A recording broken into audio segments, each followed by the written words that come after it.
Good evening, everyone, and welcome to the Averill Park Central School District Board of Education meeting on this Monday, April 11th, 2022. Please silence any electronic devices you may have, and now we will stand for the Pledge of Allegiance. I pledge allegiance to the flag of the United States of America and to the republic for which it stands, one nation, under God, indivisible, with liberty and justice for all. Thank you, and we will roll right into our superintendent's report. All right, good evening.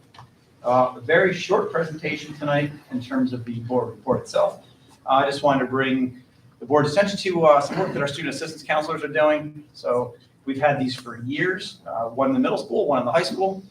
They are half paid by the district, half paid by the county, and their specialty is substance abuse, education, prevention, and they really do a great job. They've been around for a long time. Back when I was at Algonquin, they were there, so it goes way back, a couple decades now probably.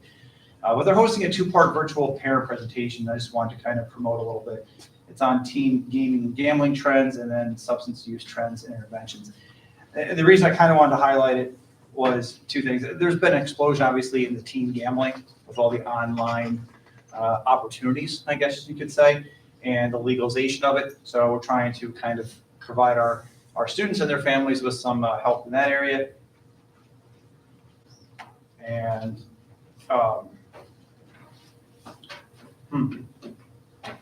and the other part, of course, is the issue with vaping that we're seeing. So the issues that we are having now, and not just us, but regionally, statewide, it's out of control in terms of vaping. And now, of course, we're seeing some THC involved in it. So it's a major issue for us. So again, we're trying to continue that education, that prevention piece of that. So just wanted to bring your attention to that. And thankfully, it was a short report because I just got timed out. So we're going to go right to this video. Linda, do you want to hit the lights real quick? Yep. Thank you.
So that's this week's video. Again, I want to thank Brian Radowitz, our communication specialist, for his fine work on that. And again, during budget season, we're meeting every 2 weeks. I like to point out that that video really is only a 2-week window of time. So a lot of things happening. We try and do it consistently so we don't have overlap or miss things. So it's literally about 2 weeks. So that's a very short report. I'll save all my talking for the budget presentation. So thank you. Thank you. It is, I was just gonna comment on that too. That was really, there was a lot going on in those last 2 weeks, holy schmoly. But congratulations to our 2 teachers who were recognized, one with the books and then one with the WMIT. So that's wonderful. We have a lot to be proud of in this district. That brings us to item number 3 for public comments. And this public comments, this item is limited to topics on this evening's agenda. Those wishing to address the board are asked to complete the request form and submit it to the board clerk in order to be recognized to speak. Everyone's limited to 3 minutes per speaker. And we do have one, which I think I will let speak now because it's in regards to an item that we will be talking about with the budget. So if I can have Brian Colville, please. We at the podium, we just wanted to speak. No, you need to here. come up and stand Okay. in the microphone, please. Thank you. So, hello everyone, my name is Brian Colwell, 2 children in the district. I'd like just to talk on behalf of Westar programs and support of those programs. Make 2 salient points. I have a child that participates in one of the programs in the New Visions, or excuse me, in the Tech Valley program that goes over to Albany. And then also I have the privilege to work with the New Visions program, which is housed at RPI campus, where students do math and science work there, and then come back to the home district to do additional schoolwork, English, history, PE, etc. So I think as part of the budget proposal tonight is maybe expanding that program to include a Hudson Valley component called PTech. So I will say I have a vested interest in that because I have a middle school son who's very much interested. But I wanted to, like I said, pass along the notes that these programs certainly meet kids who have different learning needs. As we all know, students learn individually. Some are more hands-on, some are more book learners. These programs reach out and, like I said, meet them where they need to be in terms of how they can grasp the educational content and kind of succeed. At RPI, we have a term called the quiet crisis. And that means we have far too few students going into the STEM field. These programs really help to foster that relationship, to make the leaders of tomorrow when it comes to engineers, scientists, innovators, to feed what we call the innovation ecosystem, right? To keep America on top. So when that budget comes up, or that budget line comes up, I ask you to keep that into take that into consideration, as because in addition to the budgetary constraints and the transportation issues and everything else that goes along with it, what you don't see is the opportunity that it unlocks with the children. I see that firsthand with my daughter. I see that firsthand working with the students directly in the New Visions program year after year at RPI. Like I said, they're truly passionate kids that come through the program and they get a heck of a lot out of it. So thanks for your time. Thank you.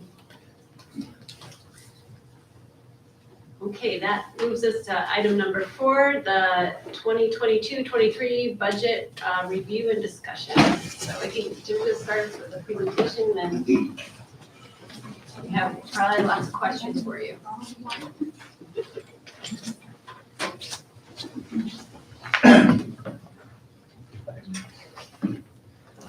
All right, so our budget presentation, our latest version, what we thought we'd do tonight is take you through the last one that you saw, but in a more modified level.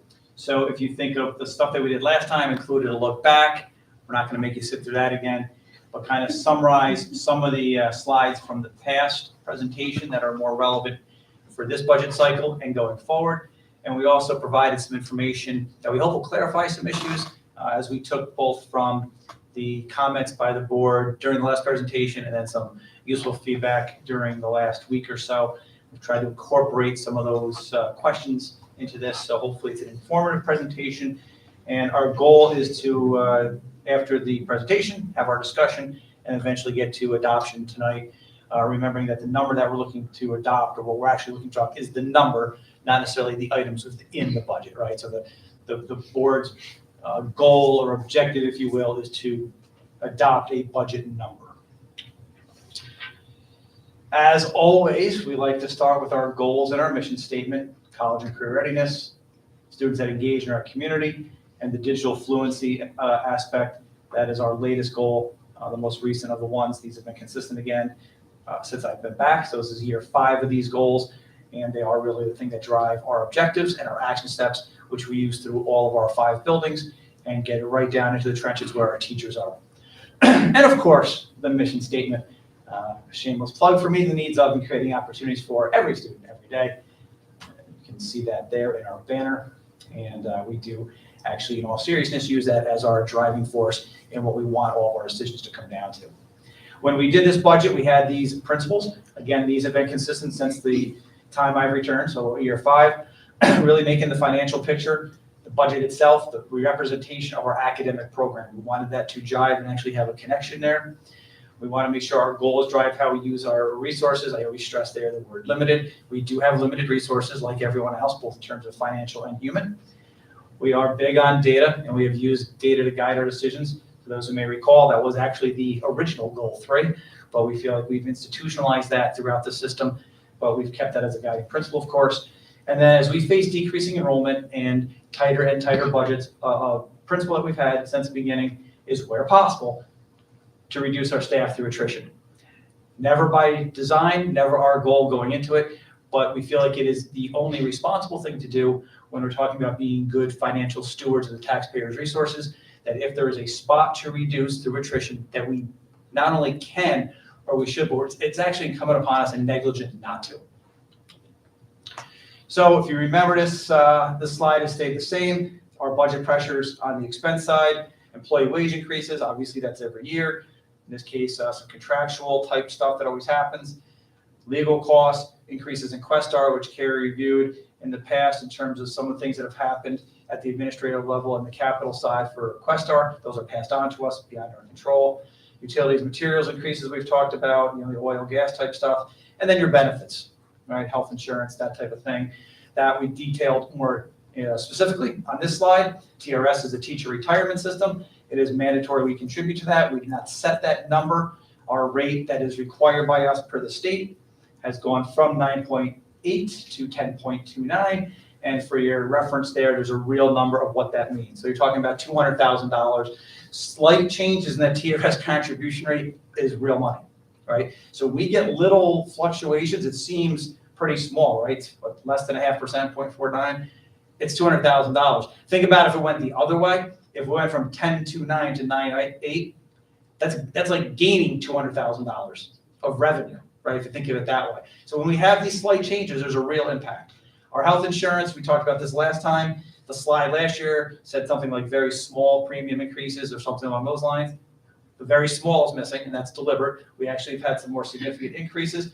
That's through some of our consortiums and the work that we do on the benefit side. But again, you can see the impact totaling there over $500,000 in terms of employee benefit increases. The capital project, this is a new slide. So we wanted to clarify some things and make sure it was easily understandable for folks. We know there's a lot going on with this, and there's a lot of moving pieces with something like this. Some of it came from last year, and then we've had some changes, namely the flood, right? So we have 2 amounts in our budget that are related to the capital project. The first one is the pay down of $700,000, right? That is in there and is included to offset the aid from the flood. So we did not obviously plan or know a flood was going to happen. It happened in the summer. We make that expense. We had to pay that money out. In the following year, we get aid. So that pay down is to help offset that aid when you start talking about balancing both sides of the sheet. The $700,000 is about 1.1% of the budget. So when you're looking at the budget to budget increase or the expense budget increase, it's about 1.1% of that. The savings that we're going to get from paying it down, there's sort of a benefit, right? Again, if you think about your own home in terms of how you manage your own finances, when we make that payment, we will realize some interest savings down the road by not having to bond that or borrow that money, right? And if we do not offset the aid, and this is kind of in that spreadsheet Carrie did a few meetings ago, remember, we could lower the tax cap this year. There's no 2 ways about that, but it's going to lead to larger increases down the line. So that's what we showed you, we picked 3 scenarios. The one we went with was the flat, the kind of 2.9-ish for 3 years, in an effort to keep that as flat as possible over time. Before you leave that slide, does anybody have any questions from the board on this? Because I know this was something that was not abundantly straightforward the first time we went through it. So I appreciate this review. Yeah, I asked some questions, and I know Superintendent addressed them to me in an email. I wanted to get more of an explanation. When you say offset, what do you mean by that in terms of the 700,000 versus and the flood expenditure? What does that word mean? Yep. That's a great question. It's a business term, so I'm going to turn it over to Carrie. I'm going to phone a friend on this one. So when we had the flood project this year, we had money set aside. We did a reserve last year to help offset it. So we had all these expenses this current year. Since it's an emergency project through state ed, what they will do is they will give you all of the aid back in 1 year instead of spreading that aid out over 15 years. So all the money that we spent on the flood project, portion of it is going to be aided back to us. So we have about $900,000 in revenue and building aid coming back next year. So what that's doing, that's inflating our building aid up higher than it normally would be based on like typical capital projects that we have going on. So in order to offset that 900,000 increase in aid and try to keep our expenses and our revenues in terms of our capital projects equal, we added in the $700,000. I understand. So the aid or the aid that you're getting back, is that restricted? No, it's building aid. So It's building aid, so it has to be dedicated to. No, it comes into the general fund, but the real impact is in terms of the tax levy when you start looking at capital exclusion. So Right. if you have a big influx in your capital aid without a capital expense to kind of offset it, then what's happening, your building aid is essentially supplementing your program costs. So when that goes away the following year, in our case, it'll be 2 years because we have a similar situation the following year with an old project, then now you're gonna have to make up the amount that you've been supplementing for your program as well as the capital piece of it. So that aid couldn't be used directly to lower tax levy. Well, if we didn't do the $700,000 portion to offset that aid, it would, because we would take that out of the tax cap calculation. It would lower, Yes. yes. That's kind of my sticking point right there. That if it's a $327,000 for 1 percentage point of the budget, and I think that's the number, we could lower our 3.95 anticipated budget increase by at least a point or two to go easier on the taxpayers this year, no? But Doug, maybe this was the meeting that you missed, because I know there was one that you missed earlier on. Carrie presented, if we did that this year, then taxes would increase, the tax cap would increase up to 5% in year 3, so 3 years out from this year. But if we took this $700 and did this now, it would stay flat at the 2 where we are right now, about between 2.5% and 3% for the next 3 years. That's everything being equal in the future. Yes. So that's a pretty big assumption.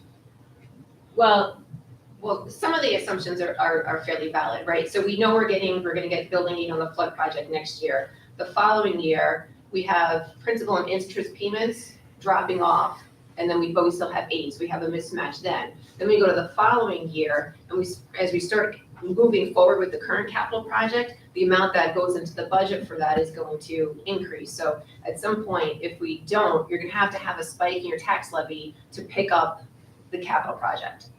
And if you have a spike in the tax levy percentage of 5%, but that's not palatable to the community, then you're gonna have to take expenses from program. In essence, we're having a spike this year, though, in the budget that we're preparing, because it's going from 1 point something percent to 3.95, which is, no, it's 3.95. Well, the tax levy is 3.9 is the 3.9 expense, is the budget to budget. the budget to budget. The tax cap is 2.95. Okay, so it's the tax levy that is what again? 295. 295. Gotcha. Okay, thank you. Thanks, Doug. Samantha? And Carrie, just correct me if I'm wrong, is it, sorry, I don't know where that's sorry, guys. It's essentially, it's gonna do what Doug is talking about, just not like, that action does actually enable us to back off a hypothetical scenario if we didn't do it. Like, we will see benefits from a gentler tax cap in the future if we do that. We just don't get it now. We have to eat the Twinkie in next year. Isn't that the thing, right? The experiment of our kids in the Twinkie, am I like, nobody? She's like, that's just in your family. Just like the scientists, like the thing with the kids and the Twinkies, she's not in your family. Yeah, so we essentially did a 3-year look forward for the tax cap in order to try to avoid large spikes in the future. And this is something that could present a larger spike going forward. So we're trying to essentially avoid that situation and putting us in that spot in a couple of years. It's great. Can I ask one? What's Oh, sorry. Go ahead, Jeff. the difference in the tax levy from this year to next year? 1.2, I think it is. The level, 965,000. So that's a almost $1 million increase Mhm. in the tax levy. That's the local taxpayer that we're hitting for that money, correct? Yes. So when you talk about programs, expenses, so on, I don't want to mix up total budget increase versus tax levy implications. Because I've seen in emails recently that we're using kind of two sets of percentages, one for the overall budget and one for the tax levy. And what I'm concerned about is the tax levy. I want to make sure that the local taxpayer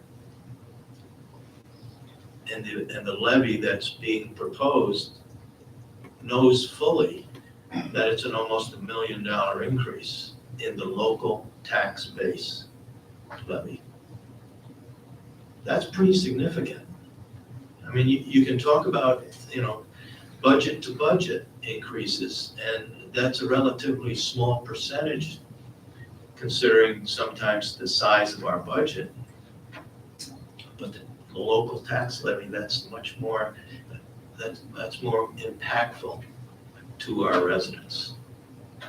No. Does it make sense, Jesse, if I go through the presentation? Some of this is covered later on. Okay. So I'm just maybe I just have one question, I'm sorry, and then I'll let you. I think Doug makes a valid point. I do, if it comes up later in the presentation, that's fine. But Doug references, the variables that we don't know, like those worst case scenarios that could happen. And we're trying to be proactive about those scenarios to be balanced over the next few years and kind of look ahead. But if there can be some thought to the variables that if we went the other way around would also have a negative impact, when we know that if we went lower on this one, that we would end up higher, what are some of the negative impacts of beyond that, or things that could happen over the next couple of years that would further negatively impact that, I guess? Because it's a valid point in terms of how we decide to go forward, so. Sorry. you want me to continue? Or? Will that be answered? I think so. I don't know. We can always answer it if you want after. We'll circle back to it. Yeah, okay. Thank you. So the second item that is in the capital project is the issuing of $6.5 million in ban. That'll be done this summer. That's going to require some interest payment, or about $114,000. That is an interest payment to issue those bans. That is part of the capital project. On the budget pressures on the revenue side, we have the minimal foundation increase, which we talked about. We've talked a little bit already about the local taxpayer, and foundation aid is the other major revenue generator. That's the state aid side. And you'll hear fully funding of the foundation aid and stuff like that. We already are fully funded. In fact, we would probably be funded less if they actually corrected the formula. So we're one of the districts, one of the few districts that wants that to be held harmless and that we get no deduction. And in fact, the state put in there a 3% increase for us. So we are in a spot where we're getting what I would call minimal foundation aid in relation to what other school districts are getting. So there's our state aid picture. You look at 21-22 versus 22-23. You'll see the difference. That state aid increase, that 3%, is that $512,000 all the way to the right. The building aid, we just kind of talked about, part of that is due to the flood. Remember, the flood was about $2.1 million, which we paid out, and then you have the insurance, and the aid coming back on that was around $906,000. So that's an increase in the building aid that we generated from the flood project by having to pay that during the previous school year, this school year in this case. And then the reimbursable aids and your total. So overall, you see about a $1.3 million increase in state aid. The property tax levy, our proposals go out at 2.95%. That is the max of the cap, how we did the calculation. You can see the revenue increase there of $965,000. The impact of that 2.95% on full value assessments. This always gets a little complicated for most, if not all, school districts. For us, it's even a little more so because we have 9 towns. So you get into equalization rates and true value assessments and getting into the weeds pretty quickly. So this is certainly a little bit high level, but it's our best estimate. If your house was $100,000, you're going to pay about $55 in taxes. You can read it, $200,000 gets you to about $110, and $300,000 is about $165. So that is the impact of the tax cap at 2.95%. We've talked in the past, previous years, so we want to make sure we got it now. Doug referenced it. The levy itself, 1% for us on a levy is about $328,000. You said that's what they would be paying, or that's additional amount that would be? Yeah, that's what I was gonna clarify. So that's the difference Yeah. between Yeah, I'm the sorry, current year's yeah. tax levy and next Right. year's tax levy. Right. That's not the total amount. That's just the impact of the new The money, increase, so to speak. yeah. Exactly. Yeah. Thank you. Yep. Budget summary slide gives you our overall expenditures from year to year, our overall revenue, the difference, and then how we're balancing it out with the debt transfer and the use of reserves. Kind of the highlight from this was we talked last time about the use of reserves. We are dipping into our reserves, into our fund balance, to the tune of about $100,000 more than we have in the past, and that's to help us balance the budget, excuse me. So when you do have the discussion about whether or not you want to go out at the tax cap, remember the money's got to come from somewhere, so you either got to take more out of reserves or cut the expense side. The budget-to-budget increase overall is about $2.4 million or 3.9%. That's inclusive of all expenses. Going back to that slide about budgetary pressures, includes all those things that were in there and then some. Our plan to tackle this, we went through reductions, attrition, replacing, and adding. On the reduction side, we're looking to reduce our aides by 4. That reduction is really IEP driven, special needs driven. And in fact, 3 of those are coming from a program, in terms of overall cuts, that we're not going to have anymore. Right? It's a program that we knew was aging out, not a surprise. So going back to that slide about attrition, we have a responsibility to not employ people if we don't have a purpose for them, right? So we're going to have to cut that aid number through reduction because of needs that we don't have next year that we have this year. So the red here is going to be some changes from the last time. I wanted to make it as easy as possible for folks. So if you look at this slide on attrition, the 2 in blue were in the last time and they stay in. You have the middle school TA and the middle school AIS teacher. One is need-based. Again, we feel like we can absorb that hit in terms of our staffing, trying to make sure we reduce where we can, where possible, without impacting kids, right? And we feel like we can do that with the TA position. We are trying to watch our costs. With the AIS position, that's some stimulus cliff planning. So we plan on moving that out. Again, it gets into retirements and that type of thing. The stuff in red is a little bit different. So I think we've talked in here many times how the budget is only valid up until about the day you vote on it, and then it changes the next day. Well, the presentations also change the next day. So just in the last 2 weeks, if you remember, for those who've been around a little bit, we used to have something here called coaches, instructional coaches, back when Sharon was here. They've had a few different roles over time. Their latest iteration is called intervention specialist. We had 3 at one point. One chose to move into a different spot. One is retired. We have now replaced them, going back to the attrition portion of our guiding principles. So our 3s went down to 2 and 2 went down to 1. That 1 has expressed an interest in a different position in the district. So we would move that person into that role, which means the intervention specialist will be officially at 0. And again, where we're looking to reduce where we can, we decided not to fill that spot. That spot was in stimulus funds. What we did was, instead of replacing it, which would be 1 person for 1 year, we've talked through it, and our instructional side has looked into how we can absorb and do some of these things using the collegial structure that we have, using our leadership, using the things that we feel are working well, the ALT structure, which is our building level teams that you saw come to do the presentations as they do the objectives and the action steps. Those things, those systems that we have built are actually functioning, we think, very well. Credit to our leadership on the admin side, as well as the teacher leaders and the teachers in the trenches doing the work. So we feel like we can move forward without the intervention specialist. And what we would do is take that PE position that we are going to cut and reinstate it for 1 year. So just to clarify it, to make sure people understand it, we had 2 retirees at the middle school. We were going to replace 1. We're now saying we would replace both. The reason it says middle school, high school PE position is because when we talked about the reduction itself is going to be half at the middle school and half at the high school. So it's really the simplest way of putting it. There's 2 people at Algonquin PE who are retiring. We're going to replace both of them. That's the simplest way of going through that. Two methods to replace people: stimulus funds and general fund. Taking a look at the stimulus, top 2, the elementary AS position, the middle school social studies position, no change.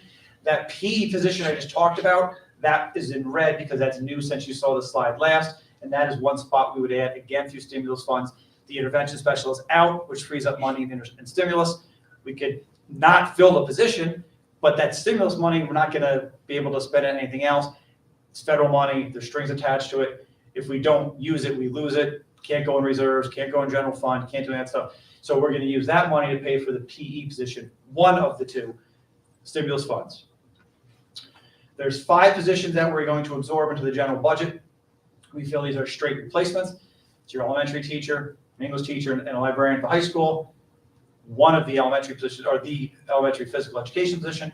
And then I highlighted the 2 there in red. The 2nd of the middle school physical education folks will be replaced in the budget. That's a cut we are going to make sure doesn't happen. That's going to be in our general fund. Going through some of our additions, we're going to use some stimulus money to move to an assistant director of special education. We feel like we can do that, again, using stimulus for 1 year, see where it takes us. We'll get into that a little bit later in future slides. We know it was presented that our custodial department is very, very, very, very, very understaffed. In a perfect world, we'd add custodial workers, plural. We're looking to add just 1 singular. Our head mechanic is for the bus garage. It's a differential to promote a current mechanic. So it's not really an increase in FTE, but just an increase in title. And with that comes salary in order to meet the demands of our transportation department. And then a simple little addition there is just a stipend for a music teacher at the high school, so we can provide some 7th period music, we call it. It's going to be before the day starts, nice and early. Here was our wish list. So if you see that middle school, high school PE teacher, we took off that. That's why it's got the strike through. That is now in the plan. The other ones on there, we talked through in the past. The elementary student support, little red bullet to tease for the next slide coming up about a new plan that we have there. Again, back to my point that not only is the budget outdated, once you're done with it, my presentations apparently are too, because we have another significant development in this area. The high school business teacher would be really a teacher, or in this case, a department. We don't have a business department at the high school. So on our wish list, we would love to do that. We don't have the funds to. K-12 music department, we'd love to add a strings teacher.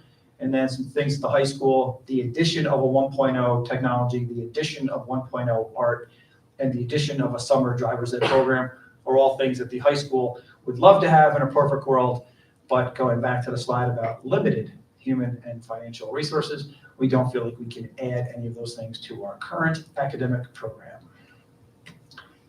So, since we last met, we are in negotiations and talks with the Start Children's Center. They're down in Troy, I believe, and actually the person who runs it interned at the Algonquin Middle School years ago when I was working there. So we've kept in touch. He reached out and said, hey, we want to do something and we'd like to include you in it. They are looking to do a partnership between our district, the Start Center, and 2 other school districts. Not going to say their names, so I don't know if their folks know about it yet. And what the Start Center does, for those who don't know, is they're focused on students who have suffered traumatic events. These are the high trauma events, sexual abuse, significant stuff, the real serious stuff. It's an area of expertise that they have. It's an area of expertise, quite honestly, we don't have, right? It's not what our counselors do. So we refer people to them already. It's part of a program that, if a kid is seeing a counselor, that they work with families when things are identified, but it would actually enable them to work with us, to put a counselor on site. This is all very like back of the napkin right now, but if you figure there's 5 days a week, 3 different school districts, we're looking at about a day and a half, they would be ours. And the cost to the district would be $25,000. We would use stimulus funds to do that. We reevaluated where we could pull some from there. And it's just a 1-year pilot program. It'll either work or it won't. All right, we're not tied to it. We're not married to it. It's a 1-year program. We'll see how it goes if this all came to fruition. But it's something we're extremely excited about. We've met with some of our people. We think it provides our students and their families with some very needed expertise in an area that we don't have, and helps to address some of the student support. Obviously, it's not a solution to the elementary student support issue. You'd like to have more counselors. That's not what this is, but it's just more of a partnership and relationship that we can help our families. We talked about the special education change. We're going to start an in-house 612 program. 2 main reasons. The business side of the house, I think, likes the first bullet because there's savings resulting of not having to outplace students. All right, talking about that type of outplace, you're talking about $100,000 a kid. Let's say you have 2, 3, 4 kids, you're talking somewhere between $200,000, $300,000, $400,000.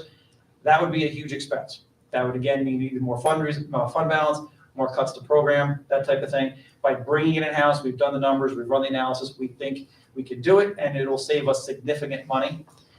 And quite honestly, it's what's best for students, right? These are younger students, and we know that we want to service them in the district if possible. The outplacements work. They're certainly the right fit for students, but we want to plan as best we can to meet the least restrictive environment and service kids the best way we can in our district, where possible, especially for our younger students. The $100,000 capital outlay project, that's something that we've put in the budget a few years ago.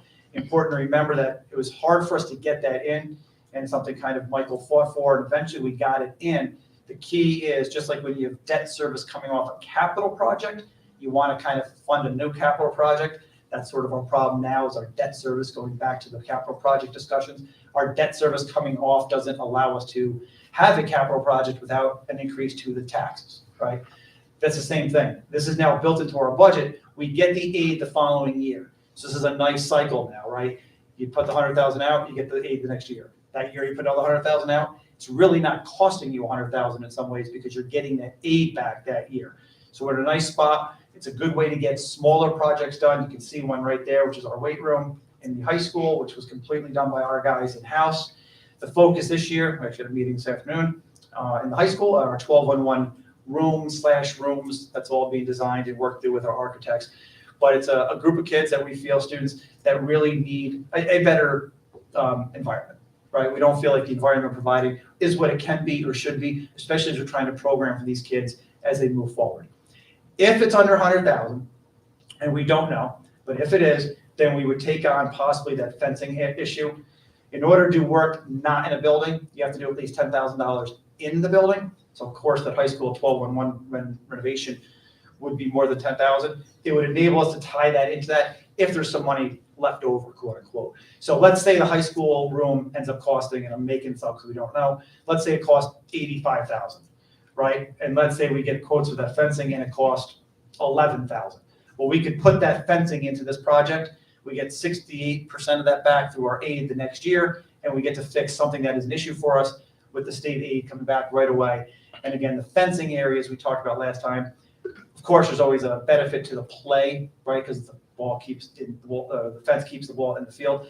It's really what we feel is a safety issue, because as you go down the first and third base sidelines in baseball and softball, we have some limited fencing areas. So as batted balls are hit foul balls, or as thrown balls are overthrown on bases, you have balls going into crowds and spectators where you have little kids and families and people on phones and stuff.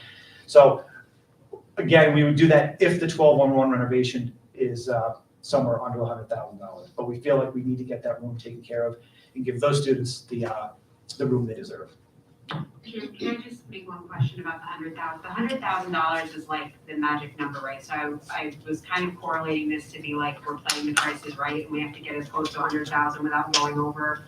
And so that's why we want to add in maybe the extra ancillary project. You get the aid up to 100,000. Correct. So if you put something out, let's say the room comes back and it's only 50,000, you could do that. But in this case, that's some stuff outside of the building that requires in-house stuff and building stuff. So we would probably tack it on if we go up to that. If the room, you could spend, if the 12-1 room comes back and it's 150,000, we could still choose to do it, but that 50,000 extra would not be aided. So we probably would not do it, right? Or we would scale it back in this case, based on the room. Is that right, Carrie? Did I miss anything with that? No, that's right. Thank you. Thank you. The Westar STEM High School. So we talked about this slide is exactly the same as it was last time. New program. It was kind of introduced after budget development, so we did not send any students. We didn't think it was fair to add it in at that point. We also really weren't sure if it fit us at that point, right? We had had time to dig into it. It was new. So we sent a team. Matt led that team, and they visited the school and wanted to see how it looked. He's going to talk about that in a second. The budget the line we have in there includes 2 spots for a total of $27,000. It's $13,500 a student. Just like Tech Valley, if we have more than 2 students apply, we would do a lottery. And by we, my assumption is that we don't like Westar. We don't do the one for Tech Valley. And they would do a lottery, pick the 2 students that are given the opportunity to go there if our budget supports it. This slide is the new one. The academic program description, I think the board had some questions about what was in that STEM high school. What did it do? Why was it good for our kids? And I'm going to turn it over to Matt, who's going to take that apart. Thanks, Jim. So just to give you some background on the program again, and it's only in its first year, we were able to go over and visit it. It's a program that's entirely housed in Hudson Valley. They actually have a building that's dedicated to the program. So we were able to go over and spend some time kind of watching the students work throughout the day to the different spaces. It's set up as a small high school, if you will, with classrooms for the core content areas. The unique piece of this is that the students have opportunities to take classes in Hudson Valley. So some of the times they said that the professors actually come into the building and teach college courses, and other times they would actually go out on campus and take the classes. The STEM high school really represents 2 big programs. There's a P-Tech program and an early college high school program. Both of them run simultaneously, and the students choose a pathway, and I've got them written down so I didn't forget them. There are 4 pathways they can choose from. Computer information systems, which is both a P-Tech and an early college high school program. Engineering, which is a P-Tech program. Environmental science, which is a P-Tech program. And health sciences, which is an early college high school program. The differences between the 2 is really the outcome. With an early college high school program, the goal is to accumulate credits towards use in college. Students can get up to 24 to 60 college credits by the time they graduate high school. In a P-Tech program, it's actually designed as a 6-year program, although they said students could potentially finish it as soon as 5, maybe even 4 years. What that means is students within 4 years of high school and at least 1 year of college could have an associate's degree. So it's a continuous program that extends beyond the high school. So depending on which pathway you choose, you'd either be put in the early college program or in the P-Tech program, or in the case of computer information systems, could be either one. So the students are really getting that jump start to a college future.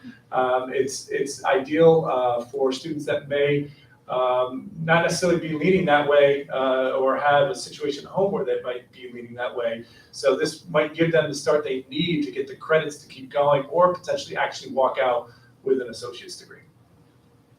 Back to you, Jim. Thank you. I couldn't have said it better myself. That was well done. So the 4-year cost of that is approximately $108,000. That's just 27 times 4. Cost, of course, the cost could increase over time, or I guess technically go down. The BOCES aid in that, just like the $100,000 project, you get the aid the year after the expense. So there's that sort of initial larger expense, if you will, but the aid on that is about 68%. There's some things that make that number kind of an approximate number. Budget percentage-wise, it's a 0.04% of the budget in terms of the overall $63 million that we have in the proposed budget. The 3-year plan. Yeah. So, why is it happening again? The 0.04%, is that's the 100, that's the 4 years altogether makes the point? No, it's 27,000 divided, or 63.8 million divided by 27,000. 27,000 on the top, 63.8, or whatever, my math terminology. Is there more zero? Terry, help me out here. So you add 2 more zeros before it. Right, okay, gotcha. 0.04. 0.000. So it's 0.004. 0. Like really, really small, okay, good. So here's our 3-year plan, and we just updated this again in red. You can see the 2 positions on top are attrition, the TA and the AIS. We would take them out, and then they would not be back in. 3 positions, I'm sorry. With the intervention specialist, we've added to that. And then you have the 4th and 5th lines, social studies and the PE. Those are stimulus-funded positions for 22-23. Those would be reductions the following year. And then, of course, it's not in the budget going forward. And the needs-based reduction of the aides would come out this year. And again, that is just based on program and 3-year replacement plan for those 5 positions. Pretty simple slide. Those are ones that we're absorbing into the general fund, and they would just stay in the general fund according to this plan for the 3 years that we looked out. This slide changed just a little bit. So as I talk through that intervention piece, intervention specialist comes out in 22-23, so 1 becomes 0. The only change to that slide. And I think it's important to note, as I put at the bottom, that if you look at about a year ago in March of 21, we were going to have 6 AIS, 1 intervention specialist, and 1.5 AIS at the middle school. That was the plan before the stimulus money. That was pretty much a definite. We did presentations about that with the cuts. Like that was where we were. The stimulus money enabled us to bring those positions back. So as you forecast out to 23-24, well, we have 6 AIS at the elementary. That's what we added. That's what we were going to have. That's what we'll have then in 23-24. We're down an intervention specialist, and the middle school AIS would be what we thought it was going to be. So the stimulus money in this regard was exactly what we were hoping it would do, right? We used the money, in this case, to fund those intervention positions to help students through the learning struggles that we knew we'd see as a result of the pandemic. The additions, the director of special ed, stimulus, the hope is to bring that into the general fund and then maintain it. It requires some things. We have to figure out how we're going to do that, but we feel like there's a way to that, a path to that. The custodial worker, the head mechanic differential, and the music stipends, all 3 of those positions we believe could be maintained in the budget. And then just the 3 quick slides about the deficit plan. So this year, of course, reductions, attrition, that 612 program, when we cost it out, it's going to save us about $300,000, and the use of fund balance, of course. 23-24, we have reductions, and those we just talked about, right? Those were those 2 middle school positions as we lose some stimulus funds.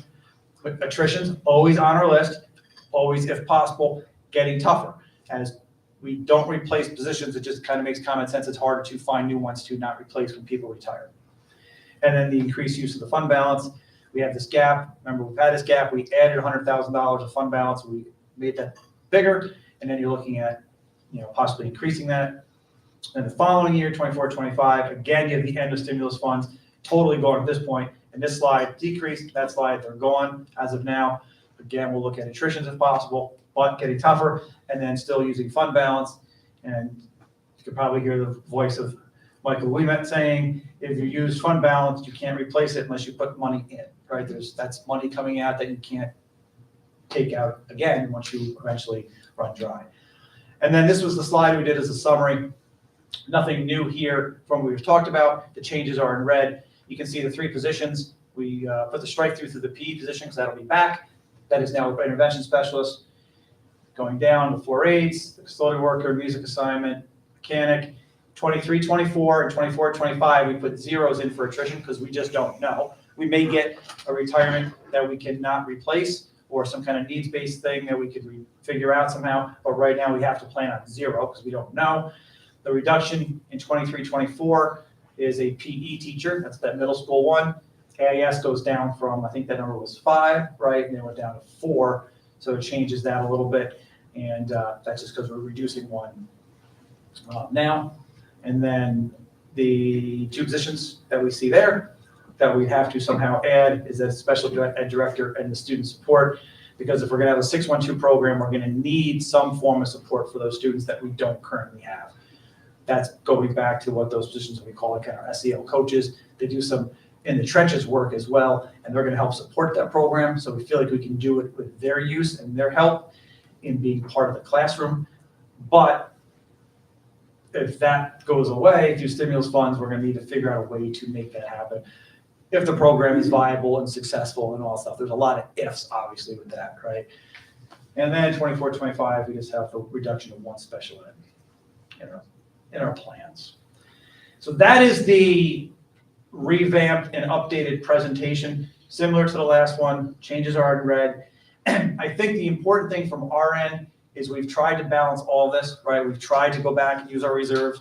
We've tried to go back and look at our aid, tried to go back and look at how we can do the tax cap in a flat manner that meets all of our needs and keeps things as consistent as possible. We've also looked at where we can have people retire and leave us and not replace them. Not that they're not replaceable, but sometimes there's just spots that we feel like we can reduce because our enrollment's going down. We've looked at reductions. Don't take any of the positions lightly, but we can't employ people if we don't honestly have a need for them, and we feel like that's being good stewards.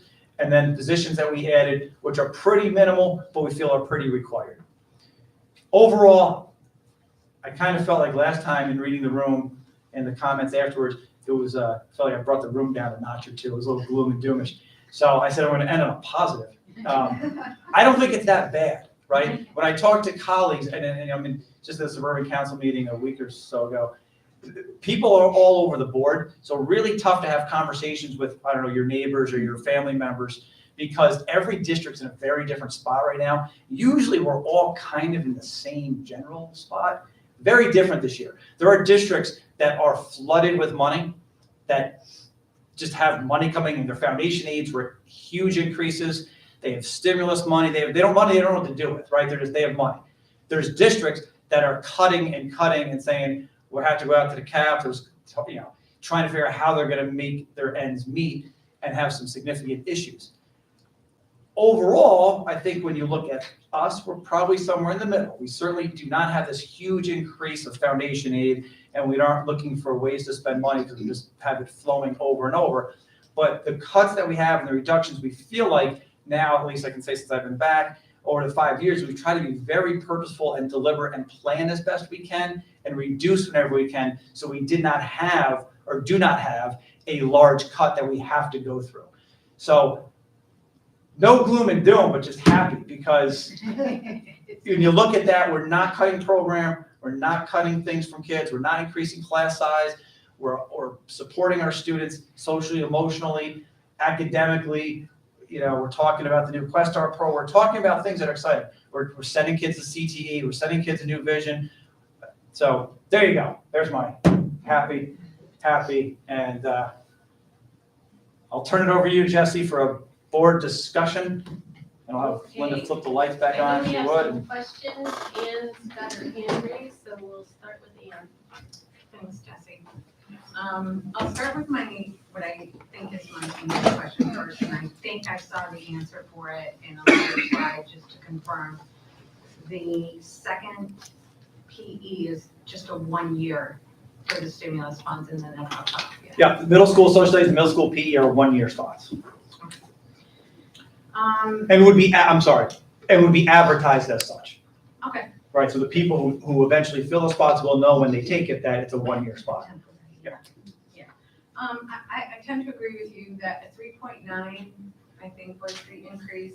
And considering the TRS increases, the health, and I mean, these large chunk things, the TRS, the health insurance, and benefits, as well as the cost of just heating oil. You know, those right there are just huge chunks of things we have no control over. So just considering that, I feel like, you know, it's a minimal, it's a nominal increase that, you know, we're all getting hit as individuals with our own families. So yes. Excuse me. The 3-year plan, it was at least 3 years, I believe, that you discussed, where you talked about whether to pay down the debt or not. Like, you know, have a, you know, party this year with all these extra funds and say, hey, look, we're not raising the tax rate, you know, we're so wonderful, yay us. But then in 2 or 3 years, we're gonna be, you know, struggling to get our budget passed and then probably having to make huge cuts to programs and, or increases to class sizes because nobody's gonna sign off on a 5% increase. So not only do I think that's smart, I think we'd be negligent if we didn't do it. And I really appreciated that slide a couple weeks ago because it really put it into perspective that what seems logical now, that why don't we just pay less taxes? Well, putting the knowns in there, the coming up knowns of debt service dropping off and interest payments and the capital project and all of those factors, I thought you made it clear and it was a well put together presentation to help us understand how to try to keep it as flat as possible with the knowns that we do have. And that's all my like shiny unicorn stuff. The one thing I'm struggling with is you had that wish list of about eight or 10 items where you crossed one out. Yeah. Okay. So when you look at that wish list, to me, those are all really good things, really important things that impact, you know, several students. But when we get to this P-TECH program, and it sounds like a wonderful program for 2 kids. And the way I look at it is, well, a couple of things. First of all, a lot of the things you mentioned, we already offer here at the high school. We offer college credit courses. We offer the New Visions program. There are AP credit opportunities. So a lot of the opportunities that are touted as part of this program are already things that we offer in other ways here in the high school. I also feel like when you look at this wish list, maybe $108,000 over 4 or $27,000 isn't enough to fund a teacher or an AIS instructor or something, but could it go toward, you know, a driver's ed course that, you know, 25 or 30 kids or more probably would benefit from here at the high school? I feel like we could impact more students than just 2. That's my main thing about it. Now, I'm not saying it's not a great program. It sounds wonderful, and we have offered some really fantastic programs. I've had 2 kids go through the New Visions program, and it's wonderful. But I also feel like in the economic climate that we're in, with so much uncertainty and a capital project coming, I feel like it's not, okay, it's a one-time expense. This is a commitment that we're going to make at least for 4 years for 2 students, if not more. And then more students are going to want to be on that program possibly. So it's a commitment that we're not going to be able to back off from if we run into problems later on. And maybe it's not enough for a whole FTE or something else, but it's a little bit here, a little bit there, a little bit here towards something else. And I feel like I would rather have that money impact more students than just 2. So that's my opinion. I do plan to vote for the budget. I just want you to know that I don't agree with this particular program. For those reasons, not that I think it's a bad program, I think it's a wonderful program. I just feel like if we're gonna spend that money, we should be more impactful for more students. Thank you. Thanks, Sam. Does anybody have any other questions? Doug?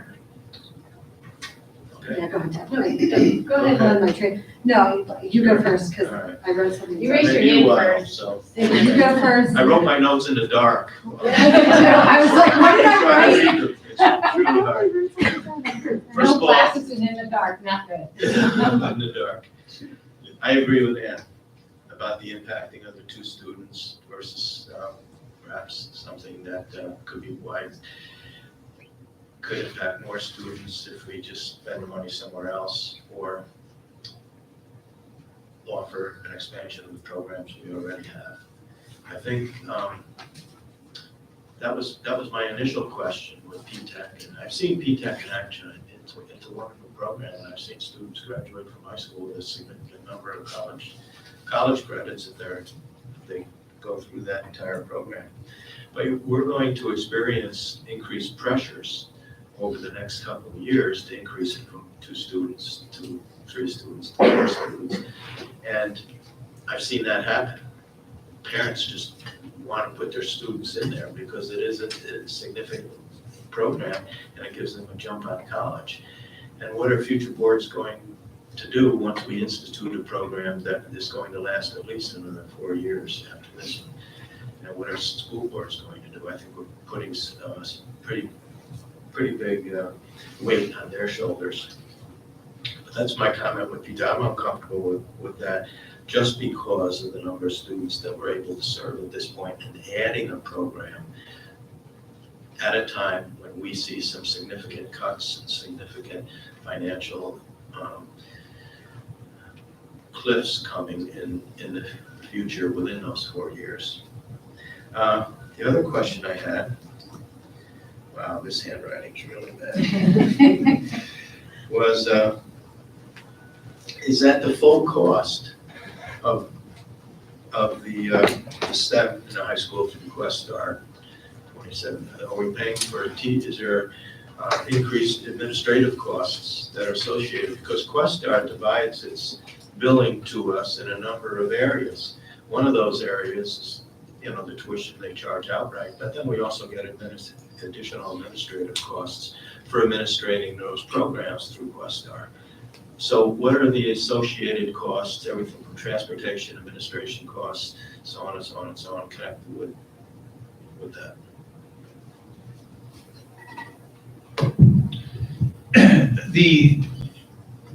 There's no, to our knowledge, there's no administrative or extra cost to it. That is the tuition, so similar, I guess, to Tech Valley. There would be a transportation cost to get students to and from Valley. That's a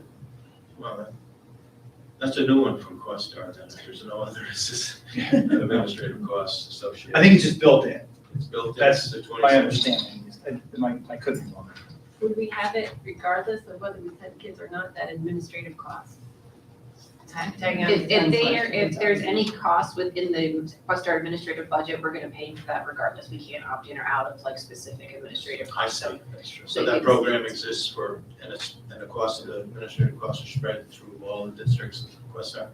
Well, I'm Or not is this a sure, participating district? I'm not sure what part of, if any of that particular program is in their administrative budget. I'm just saying if there is anything within the Westar administrative budget, we're paying for that. Okay. But on our BOCES bill, what we will see is the tuition charges for the 2 students directly for that program.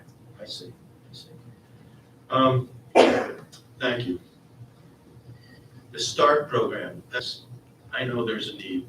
I know there's a need for that, and I know that we've hired personnel over the last couple of years, whether it be psychologists and SEL people, to help those students that have undergone either traumatic experiences or having difficulty in school, coping with the environment. What skills do the START people have that we don't already have on site through those psychologists and special counselors that we've hired? Yeah, I think the short answer to that is there are specialties in that high trauma stuff, right? The sexual abuse, the high traumatic events that kids undergo. So not stuff, usually if a kid comes down and they start to either disclose information like that, or we have to work with the family to now place them or get them help outside of the district. This would just kind of formulate that, and we will have some of that in-house expertise. But they're focused there. We've only had at this point one meeting with them, so it's very, very preliminary, but it would be focused on those high trauma events. They do more than the sexual stuff. They do all of the high trauma type of stuff, domestic violence, all the, the big issues. But they just bring a little more of a specialty or an expertise that we don't have. So. They do have that, okay. Is that connected with the Rensselaer County program that we have? Don't we have a program through the youth? The mental health clinic. Mental health. Yeah, similar, but no. That's sort of, we have the partnership with the county with the mental health clinics at the middle school. But you're right in that was sort of I'll say the model, right, where you bring that in-house. So it enables families that often are going through this type of stuff don't have the resources necessarily to get to get it right. So in this case, the STAR Center's in Troy, not easy for a family, parents are working, that type of thing. There's only maybe one parent household. It's not easy for them to get to Troy to make an appointment. That was sort of the whole mental health clinic rationale, I believe. I wasn't here for that, but it was you bring the services in-house so you could service the kids here and the families in here and go through that, have that kind of like a satellite office. This would sort of be a model for that, so that's a good point. The START people would be in our building when we just talked through it real quickly. We figure 1.5 days focusing at the elementary level, be like half a day each elementary. So they would be in the building, they would travel around and be able to meet with kids and families in the building, as opposed to having families have to find their way into downtown Troy or whatever to get some of these services. And those people will be in the building and you know their resumes and how well qualified they are, obviously. Are we paying per student? Or is that This would not be. The mental health clinic got into some stuff with fee-based, and I don't even remember anymore. Again, it was here when I got here. This would not be. This would just be a flat cost, and we would divide it up among the districts. Thank you. I'll let somebody else just. Amanda, are you ready? I don't mind how to start that. I definitely appreciate that question because that clarified how that worked a lot with the STAR program. Can I just ask like a sort of macroeconomics question at the risk of being dark? We are obviously living through the inflation that everybody else is living through, which is like, it's very high, right? If it's more than 3.9%, if we are able to maintain, by and large, right, stimulus cliff aside, we're able to maintain, we're not cutting classroom, we're not cutting program, we're not increasing classroom size. At a 3.9 increase against what the greater inflation is, right? When we look at the kind of itemized budget, right, like you look at supplies and you can see like things lumber, like things cost more, and when you extrapolate that to the whole school district, it's a big impact. Like, is it naive to say that we're doing, like, that's a good sign?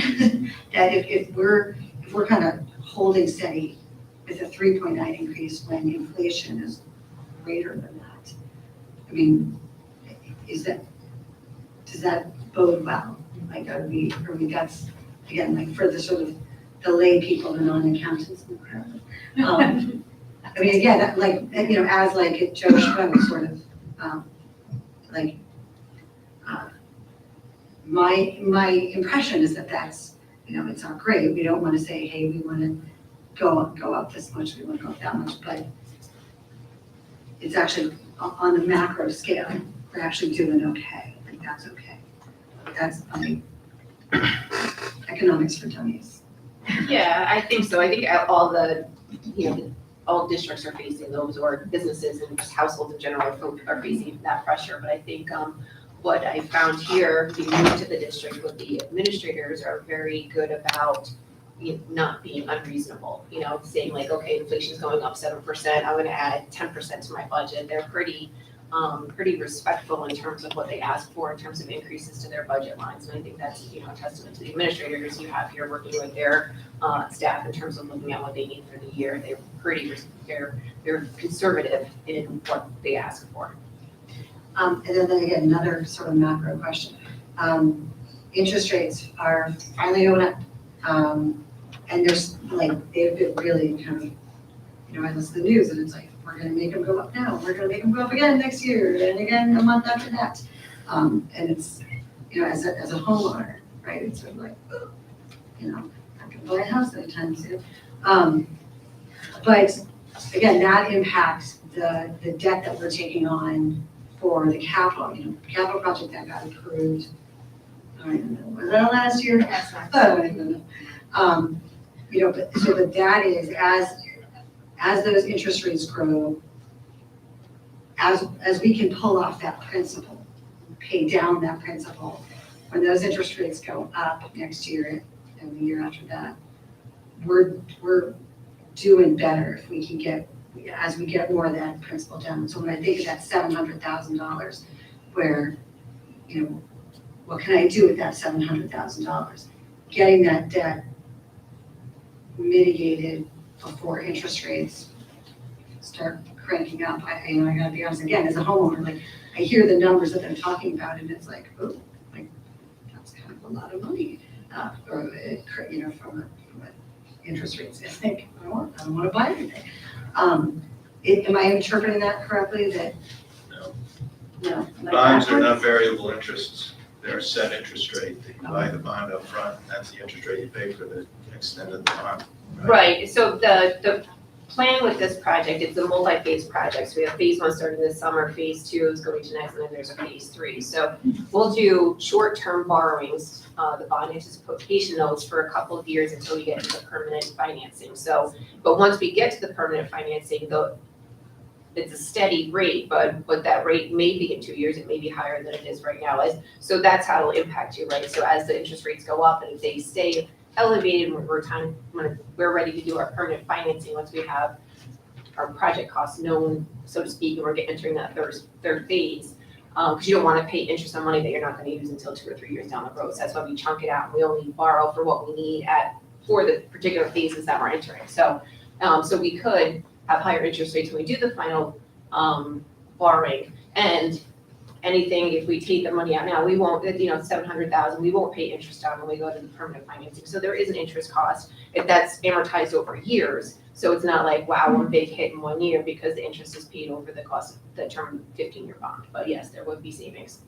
Okay, so it's not quite as extreme as it would be in others, but there's an impact, but it's not. And then the last thing, just about going back to the PTEC thing, I was kind of in that same boat, and it's definitely like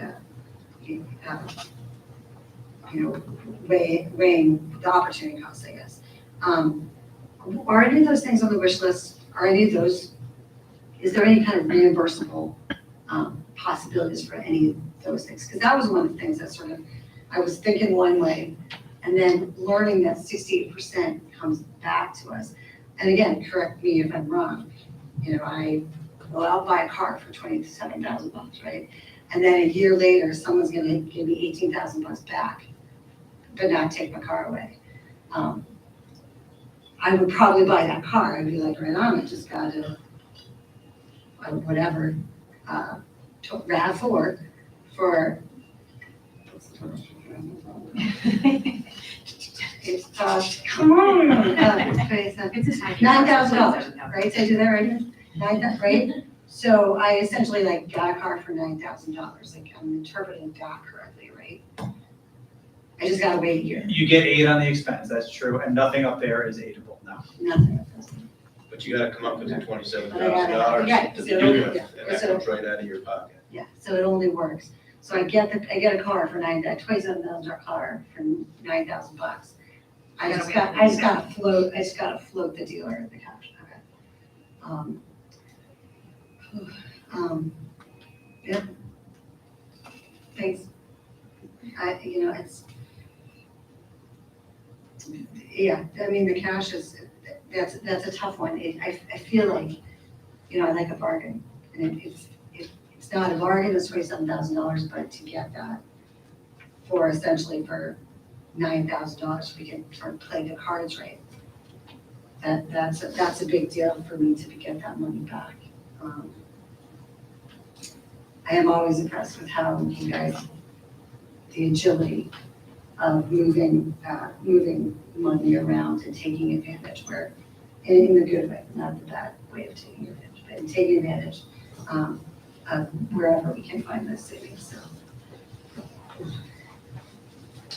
I think that's all. Ready? Yeah. In terms of the paying down the bond, I know that also floated in the discussion was using some of our reserves to sort of offset the increase. But there are a lot of things that factor into the bond rating that we get, correct, in terms of purchasing future bonds, and our reserve balance factors into that bond rating, correct? So like using our reserves and reducing that pot of money can negatively affect us when we have to go out and purchase bonds later, correct? Yes, it could, yeah. I just want to make sure I understood that correctly, because in terms of, weighing the risks and benefits of using that balance towards offsetting the tax increase, where it could then still negatively affect us later. One of the questions I was going to ask about the wish list, and it kind of sort of correlates to the P-TECH program, is there a way for us as a district to facilitate access to the program without us funding it? To like assist the students to have access to the program where they can pay tuition? No. Awesome. Can we do any of it with any of that? I was thinking specifically with driver's ed, are we able to help negotiate to get like a student so that, but like parents can pay for the program where we can help gain access without having to fund it? Is your question, can we offer driver's ed and have kids pay for it? Yeah. No, I don't think so. Not if we make it part of our curriculum. We'd have to look into that. If it's a course, we could probably run it through, and I'm thinking out loud, so don't hold me to any of this, but we could probably run it through continuing ed maybe, or something like that. I don't know. Once it's part of your curriculum and it's a course you're offering, it becomes a little different. Am I missing anything with that? It's a free public education. So, By law. yeah. So the pay for course is sort of a slippery slope. But you could run things through community ed or adult ed, I suppose. How I does just don't that correlate to like the advanced placement fees, for the exam fees? How is it different?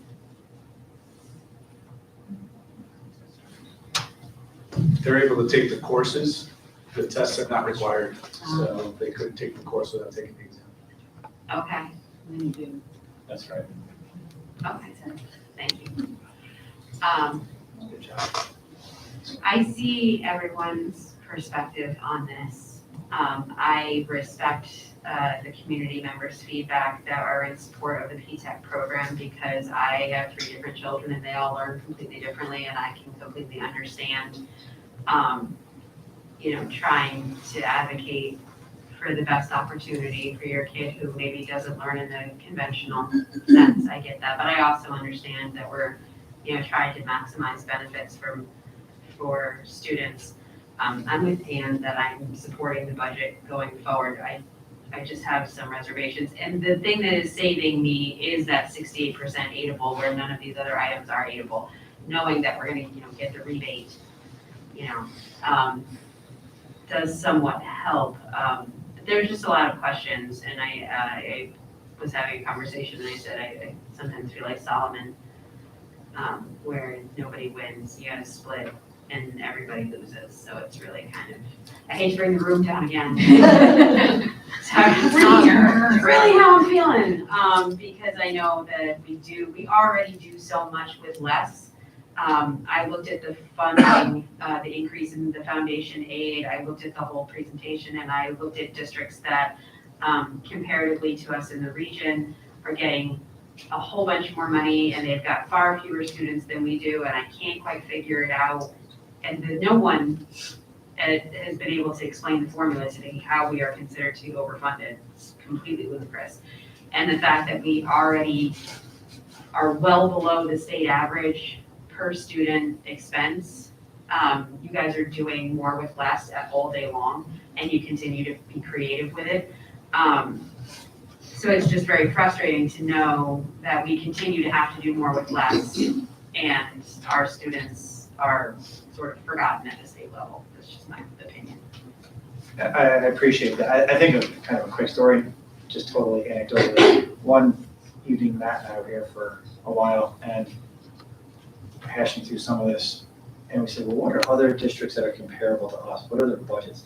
And I will leave the district name out, but we said, oh, we kind of found, just off the top of our head, that was about our size, number of buildings, that type of stuff.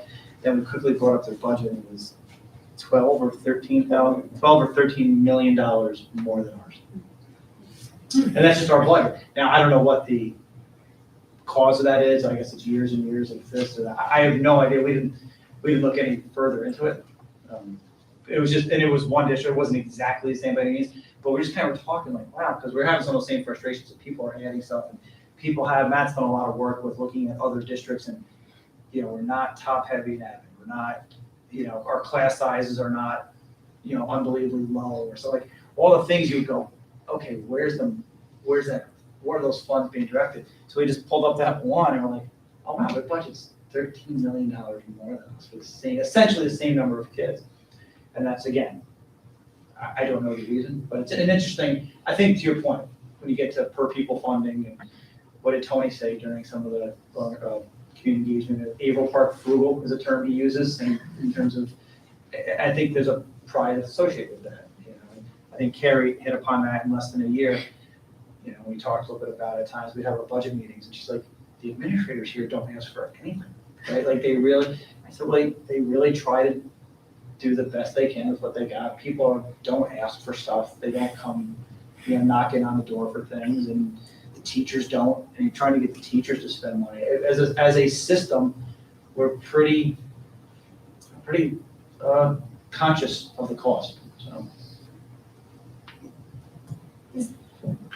Last question. It's just on advocacy. Oh, sorry. But it'll- No, me. Sorry, Kathy, no, go ahead. I know I don't usually say much, but I've been waiting. Yeah. So just a quick question, to piggyback kind of what Ann said about the 27,000 for 2 students. And I understand that obviously $27,000 doesn't, from the wish list, fund a whole FTE of a program. But looking at the driver's ed program, that is a summer program, it's short. So what is the cost? I'm just, for my peace of mind, and probably other people are wondering this, what is the cost of a driver's ed program, and how many students would that would be involved in a program like that? Because I know, like, specifically for myself, my daughter's 16, getting her into a driver's ed program, if you don't hit it right when it opens, you're done, you're out. You know what I mean? So it's hard. There's this through Hudson Valley. I do know that Columbia offers it, so I'm not sure how they do it. We can get in there if we get in like the minute it opens. I'm just curious, what would a cost be for that? Approximately. I'm sure you probably don't know off the top of your head, but I'm just curious because it can't be a full FTE. I don't think you're No, it would, if it's over the summer, we'd probably, I'm not sure if the contract isn't specific on like if it's an hourly rate that we would pay or a stipend amount of some sort. In addition to that, we'd also have to rent a car because you need the break for the instructor. So if the driving piece, there'd be probably some vehicle rental. You don't use the imaginary one that The door, the death handle, and the brake all at the same time. So, we didn't really, right? no, We never got that far. It never made its way up the.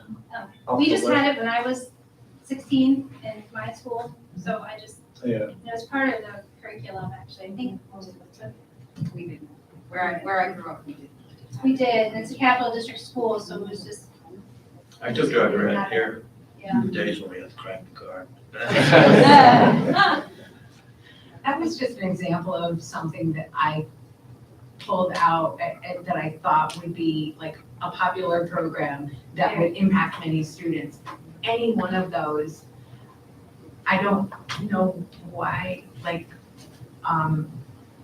strings, for example, I know Blastine has taken over both, and art is huge here. It is. You know, any one of those, they're all good. I mean, we always said, what would we do if we had endless money? You know, it's, I'm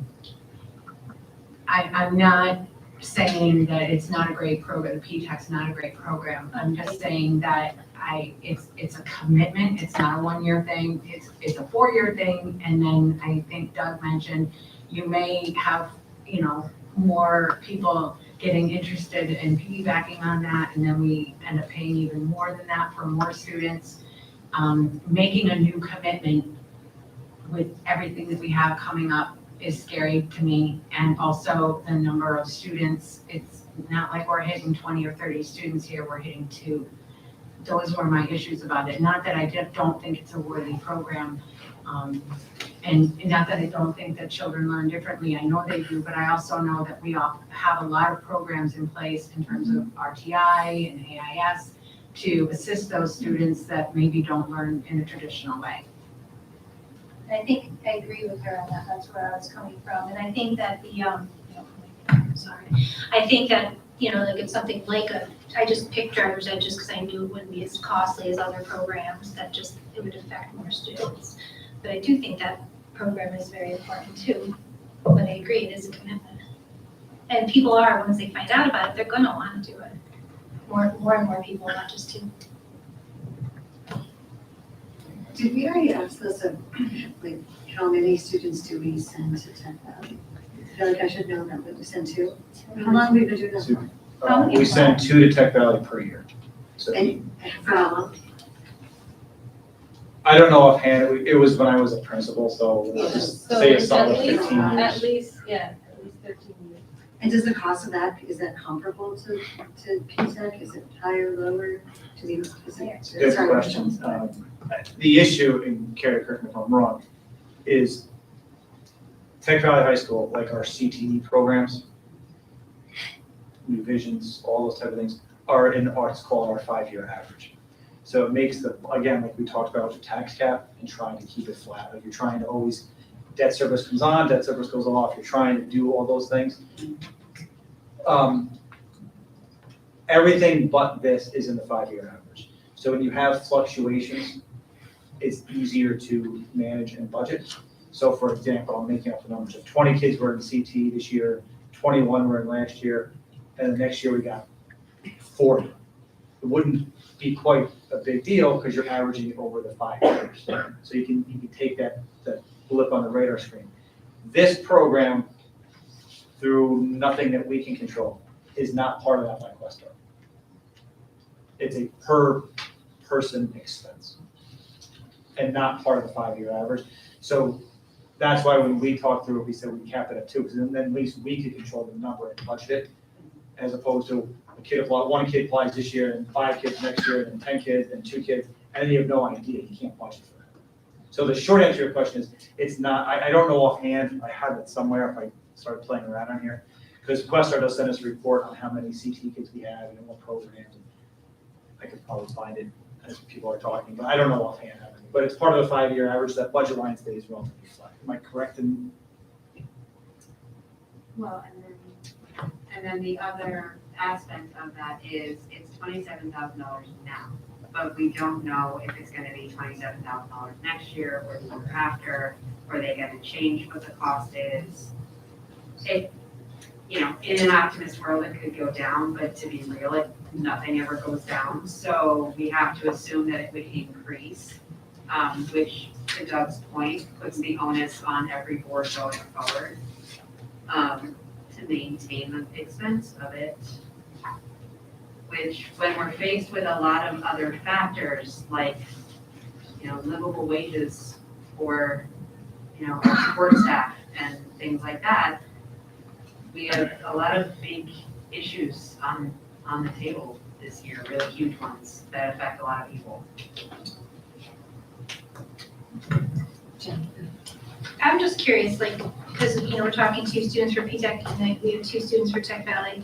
Do we get a lot of applicants for Tech Valley generally, year to year?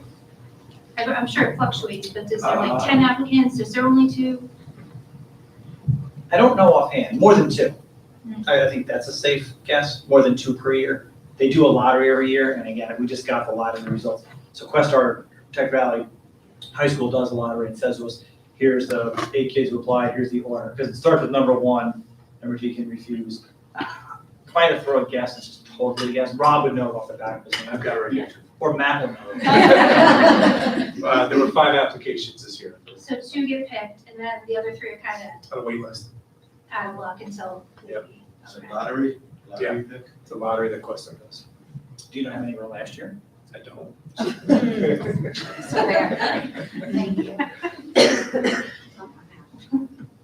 Just to kind of clarify process, this is like, we can approve the budget, whether we are not like voting on whether P-Tech is, Correct. we're doing P-Tech or not. Like, I Right. just want to make sure that like, Dollar amount. we're getting informed on what's in our budgets, and that's good, but this isn't gonna necessarily hold up our ability to like vote on the budget tonight. As is the case any year, the board adopts a number. The stuff that's in it is just for transparency for the board and public's sake. So how do you come to that number, what you put in, what you put out, but in the end, the board is adopting a number. As a final perspective, from my point of view, and why I ask so many questions about the tax levy, why I'm interested in that, is that I want us all to remember that 20% of our students are living with either a free lunch or program. They're living at a poverty level. 20%, 1 out of 5 of our students. That means those families are struggling. And while inflation hits us a little bit, it might hit them a little harder. And while a tax increase might seem like, 4 or 5%, no, that could be a deal breaker for a lot of those families. So that's where I'm coming from. That's my objection to some of what's in the budget. I took that New York State School Board's course recently. I don't know if you remember that one, about 2 months ago. And one of the things that really struck home is that you try to develop a consensus. So you're going to be opposed to some parts of the budget. Overall, you support the budget and kind of swallow hard with some of those things. I hope, recognizing the poverty level, and I know we're talking about free lunch reimbursements tonight, so we're getting into that area that when the budget is approved, at least by the board, I can see that it probably will be, that spending is hopefully going to be very conservative. And you have the decision then to determine whether it's P-Tech or whether it's START or whether it's not. At that point, it's out of our hands at that point. So I hope you just remember the 20%. One other point, reimbursables always require money out of the pocket of our local taxpayers first year. You don't get it first, so it's all of that money comes right from our tax base. My last question is that of the increase, budget to budget increase, what part of that increase is our mandatory programs and expenses? We saw almost $1 million from TRS and was it insurance? Health insurance. Are there others that are included in that budget to budget increase that we haven't seen? In other words, what are the mandated costs that are really unavoidable? Budget to budget. ERS. Yeah, ERS, the rate went down a little bit, that one declined a little bit, so ERS is down. I mean, our bond payments, once those are locked in for our old projects, those are mandatory. We cannot make our principal and interest payments. I mean, increases. Any other increases other than those two that were up there? Large increases, I mean, the only other piece, I mean, we have, contractual increases in terms of salaries, we're locked into those, so when they're in the contract, the only way to change those are through attrition reduction, that type of ways, those are locked in as well. The salary, I mean, we're a people business, so that's our biggest cost, is our salaries and benefits, so those are locked in. And that was about 77%, I think, from the earlier presentation. Okay. Contractually, if I remember.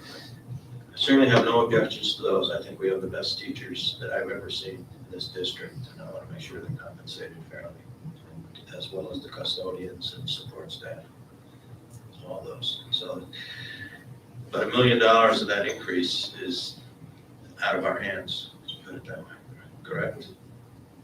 Yeah, because even when you look at like the slide before didn't have numbers, but the Westar, the admin and capital, we're tied into that. The CTE, the 5-year average, we're tied into that. We don't have choice. So those are some of the mandatory payments we have to make, and there's increases in all of those different areas, so.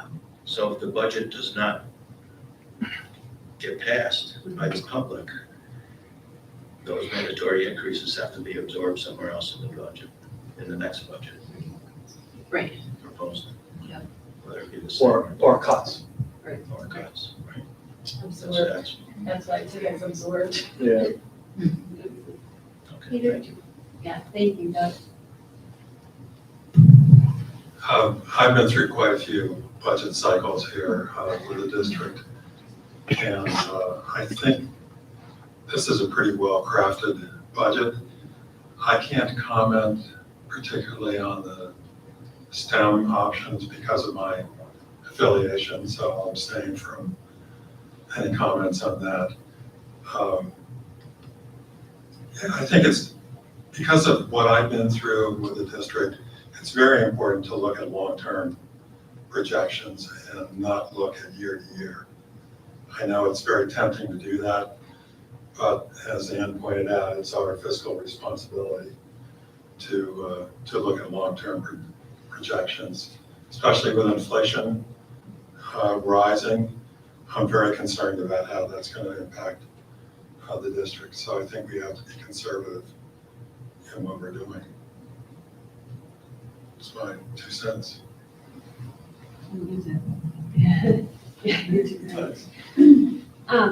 I agree. I think this was well thought out, the plan on the revenues, looking at the projections on the impacts of paying down that debt, on the tax levy cap as we go out 3 or 4 years. I think that was extremely important for us to be cognizant of as we make these decisions on the budget. So that was fantastic, and that was very helpful. And I really like the way this whole budget was presented with what we actually are needing, like that custodian. When Carrie put up those square foot numbers, it became abundantly clear that we needed to do something in that arena, because otherwise, I mean, I know they're so busy now, but it just, that made it completely clear to me, and I appreciate all the work that you guys did to build this budget. And I also appreciate all the comments from our board. I think, we are pretty diverse in where we come from and, our backgrounds, and I think that's super valuable, because I think we had a lot of good questions, a lot of good points were brought up, and those things help this budget be stronger. I do want to just cite things, tagging off Doug's point, like we really attract good teachers. Yeah, we do. We also attract people coming to the district. After 24 years of living in our house, and now granted I live in a small little neighborhood, there's 5 houses. I have a new neighbor, 24 years, a new neighbor. And they moved here from Georgia. He's working in New York City. He looked all over from the Hudson Valley all the way up to Posting Hill. And he chose to move their family, 2 young kids, to Posting Hill. That speaks volumes about our district. Attracting good teachers speaks volumes about our district. And we cannot underestimate that. If we start, and we do a great job with our resources, We do a great job being frugal. But we are really successful at it. But if we keep picking away and picking away and picking away, eventually it's going to catch up to us, and we won't be attracting those good teachers, and we won't be attracting those good neighbors, people coming to our district to move here. And I do appreciate your words, Doug, in regards to our 20% in the poverty level. But I think we also need to look at the community, and how do we keep that quality so that those students who are living there have a good education to fall back on? Because I do believe that public education is a great equalizer in this country, and we need to do our best to maintain the quality of education in our district for our students. So I appreciate the way this was built, so thank you, and thank all of you. Is there any other discussion items before we move on to actually the action items? Samantha, you? No, Okay. Going on, okay. All right, so we will move on to item number 5, a motion to approve the 2022-2023 budget. And here's the resolution, or be it resolved to approve the proposed school district budget in the amount of $63,873,347 for the 22-23 school year for presentation to the residents of the Averill Park Central School District at the budget hearing on May 9th, 2022, and for a vote of the qualified residents of said school district on May 17th, 2022. Do I have a motion? And seconded by Megan. It's your last chance for discussion now. Just one thing I'll say. Yeah. Just one thing. To Doug's point, and I appreciate him bringing it up, it's actually 23% of our students who are designated to be below the poverty level, and not to discount the students who are probably riding the line. So the designation for qualifying under that subset is that you have to be registered to receive aid, SNAP, free lunch, public assistance of some sort, the heat and energy assistance program, any of those programs qualifies you under that distinction as it relates to the state. So I'm sure that there are families in the district who don't qualify for those programs because they make just over the line, but they're still struggling. So I appreciate you bringing that up because I know we all take that seriously when we make these decisions, and I think it definitely should be recognized, so thank you.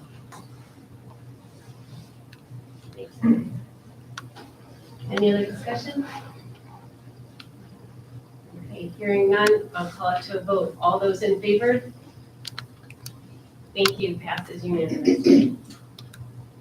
Okay, action item 5B, which is the motion to approve the bus proposition, and I'm going to read the resolution because I think it's important especially since this resolution was something we discussed at the first meeting.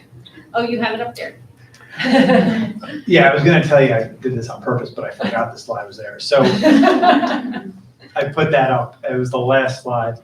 The word summary confused myself. So after that was the vehicle replacement proposition. Nothing new, but there it is for folks. If you wanted to make the motion, the discussion, we could talk about it, or. Look, I'll read the resolution. Yeah.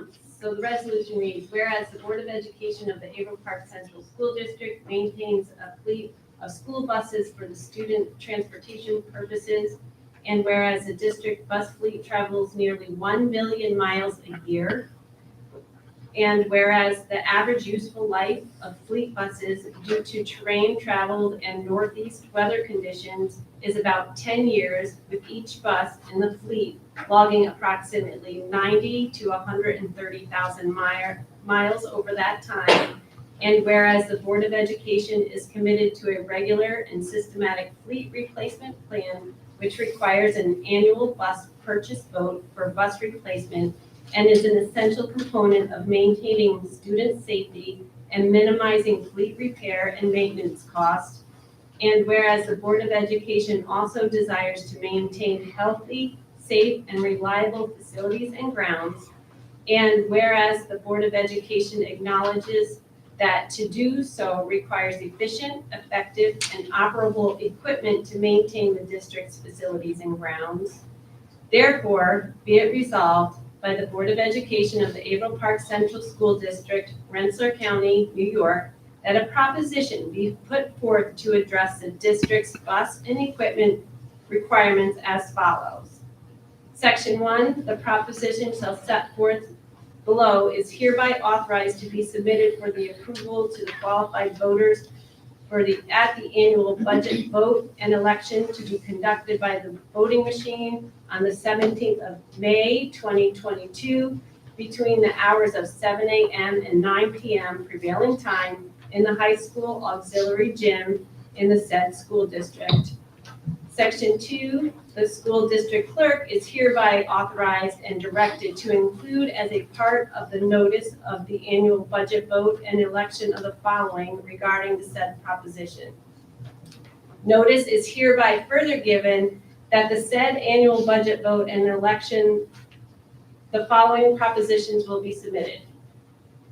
Shall the Board of Education of the Averill Park Central School District be authorized to A, purchase 8 buses at the cost not to exceed $745,771 and 1 enclosed utility vehicle at a cost not to exceed $63,602, and then B, expend such sums for the purposes the tax levy increase or the tax levy necessary to be levied and collected in such amounts may be determined by the Board of Education, taking into account state aid and trade-in or resale values of the existing equipment received, and D, in anticipation of the collection of such tax, to issue bonds and notes of the district at one time or from time to time in which the principal amount is not to exceed $809,373, and to levy a tax to pay the interest on such obligations when due. Okay, so that's the resolution. Do I have a motion, Megan? Seconded by Ann. Is there any discussion on the buses? Just a question. You said it was a Chevy 3500. It says up there just for the body. Are we purchasing a body to be placed on an existing chassis?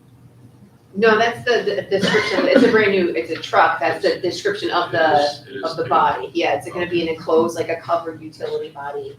Okay. Yeah. That was an expensive body. Yeah. Anyway, We would have made them rethink that. and I'm sorry to go back to the presentation, but it has to do with transportation as well. The head mechanic position that you're creating, is that the person who works in the garage or in the office? They, In the garage. so they work in the garage. Right. Years ago, my understanding is that was eliminated. There used to be that, and the transportation supervisor took that role on. So it's gonna be working in the garage, but more in charge of like ordering the parts, making sure the work orders, so it's really a working manager of the garage, so they will still be in there. So we could free up our transportation supervisor to get out and, do training in buildings that he wants to do in terms of like safety stuff with the students and that type of activities. Thank you. And just a note for the public that the mechanics do a pretty excellent job over there. Our buses last about 10 years in this district, and it's not the number of miles that count, it's the number of snowstorms we have when we salt the roads. Corrosion is the biggest enemy of our school buses. But we keep them for at least 10 years, from my understanding, and the rotation is pretty constant. So it's a pretty much of a constant bill that we have as one bond or financing plan expires on vehicle purchases. There's a new one next year, and it just keeps on rolling over. Exactly. That's it. Any further discussion? Well, and I know, we were talking about this, that their this does, if we were looking at, if we're counting out 10 years, right? If there's a 2035, well, like, are we looking at in the next, not next year's, but the year after that? Fleet, are we gonna have to start researching now for if we have to get a fleet of electric buses by 2035? Yeah, we're gonna have to start pretty quickly, not in terms of researching the fleet, but researching in how we get the infrastructure in place to support an electric fleet. So that's gonna be the first step in the process. So making sure that we have the charging stations ready to go for the eventual electric fleet that we're gonna be required to have. Hopefully the state will offer some incentives. Yes. For the infrastructure and for the buses, for both. For both. Because it is a big conversion. But the state has very ambitious energy goals. So, and moving to electric, so, anyway, that's fine. Any further discussion on the bus position? Okay, hearing none, all those in favor? Passes unanimously, thank you. Okay, on to item next, 6, to approve the minutes of the March 28th, 2022 meeting. Do I have a motion? Megan, seconded by Samantha. Discussion? Hearing none, all those in favor? Passes unanimously, thank you. Okay, may I have a motion to approve items number 7, 8, and 9, the consent agendas for business items, personnel items, and special education recommendations? Peter makes the motion and seconds, discussion.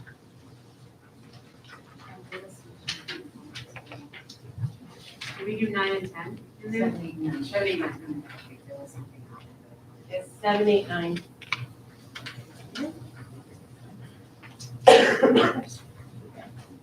I have a couple things. Ooh, was I off the whole time? Oh, there. Go ahead. I was just gonna say that I like that we were donating our surplus items to the community organization for Sky High Adventure Community Center. The extra cabinet and piano probably doesn't seem like much, but I know they're trying to put together a good program for kids in the community, so I think it'll come in handy, and I like that we're doing I agree. And I would like to just thank the New York State Create program for their donation of the laptops to our program.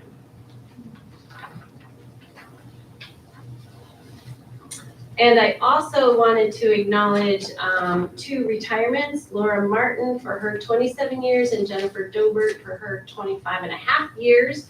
Congratulations on your retirement. We wish you the best of luck. Anything else? Okay, hearing none, I'll call it to a vote. All those in favor? Passes unanimously. Thank you. On to item number 10, the action items. First one is to approve the Jeff Batanian Memorial Award in the amount of $250 to an Averill Park High School senior entering college pursuing an electrical field. Do I have a motion? Doug, seconded by Samantha.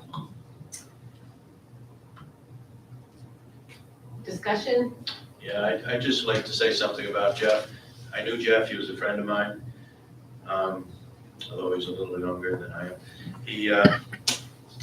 He was one of those students that we graduated that was college and career ready. He not only was an electrician, ended up being an electrician, he was a mechanic, he was a builder, and he would help anyone out with any project. It's free of charge. He was just one of those people that you knew in town that you could rely on and have a lot of faith in, that he did whatever job he wanted to take on, he would do it right. And he was an outstanding individual and product at Averill Park High School. Excellent. And we certainly thank his family for accepting this award. Yes. It's lovely. And thanks for that personal note. I think that's important too. Any other discussion? Hearing none, all those in favor? Passes unanimously. The next action item is to approve the Roland Wagner Medical Science Award that would be offered to a graduating senior who is a key club member and plans to be enrolled in a program to pursue a career in the medical science research field. It will be an award of $500 awarded to the qualifying senior. Do I have a motion? Jackie, seconded by Peter. Discussion? And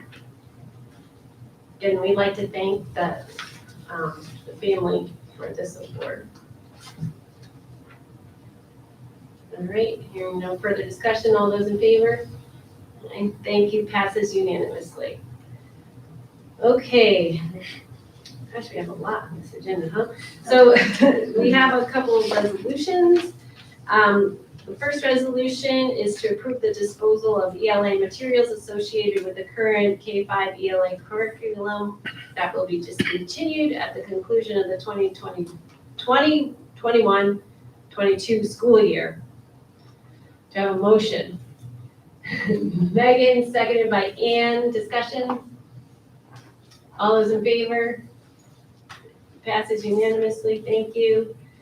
The next one is to approve effective April 4th, 2022, the memorandum of agreement by and between the Averill Park Central School District and the Averill Park Teachers Association regarding the compensation for non-classroom teachers who act as substitute teachers when necessary in grades K through 5. Jackie, make a motion. Samantha, seconded. Discussion?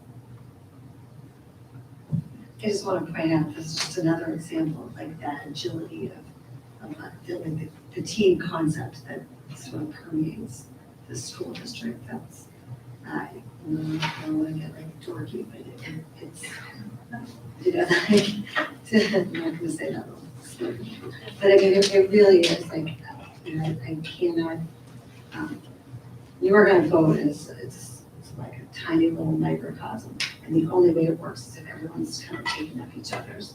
And to see it exercised like on this scale in administration and by these teachers and everybody else sort of filling in where the holes are. I don't think we could have honestly gotten through the last 2 years without that agility. And I'm very, very grateful for that. Agreed. Thank you very much. Any other discussion? All those in favor? Aye. Passes unanimously. And then the third resolution is to approve the memorandum of agreement by and between the Averill Park Central School District and the Averill Park Teachers Association regarding a one-time payment for 3 teachers for past and future special education and partial hearings. Do I have a motion? Megan, seconded by Peter. Discussion? Okay, all those in favor? Aye. Passes unanimously. Thank you. Okay, item number 12 is some policy review. We have the third reading of the 4,000 series. Okay, and I think, I'm not sure, the best way to do this, because we can just go through and by number, and if anybody has questions on them, we can address each one. I guess if we don't, we'll just go through the list. We don't have to talk about Is the everyone. list in order? Because my papers are in order. I think the list is in order. Yeah, Number order. they're ascending. Okay, so you want to just start with the first one you have questions on? Right, does anybody have any comments on? Good. 4,000, 4,010, My first one is 4321. 4321, okay? Let me see. No, just 4321. Okay. Does anybody have any questions or comments on anything before 4321? Yes. I just have one comment on the 4311, which is the flag. And yeah, it's obvious, sort of, but I don't want to say it. Develop rules and regulations for the proper custody, care, and display of the flag. I'm gonna make the assumption that when we say custody, that also means disposal, that we're just. Yep. Really. But actually, I have one on 4,000. when I looked at this, my notes, and maybe my notes were inaccurate, so please correct me if I am wrong on that. It said, we were going to insert the 13 items from our current policy in the policy to have it updated.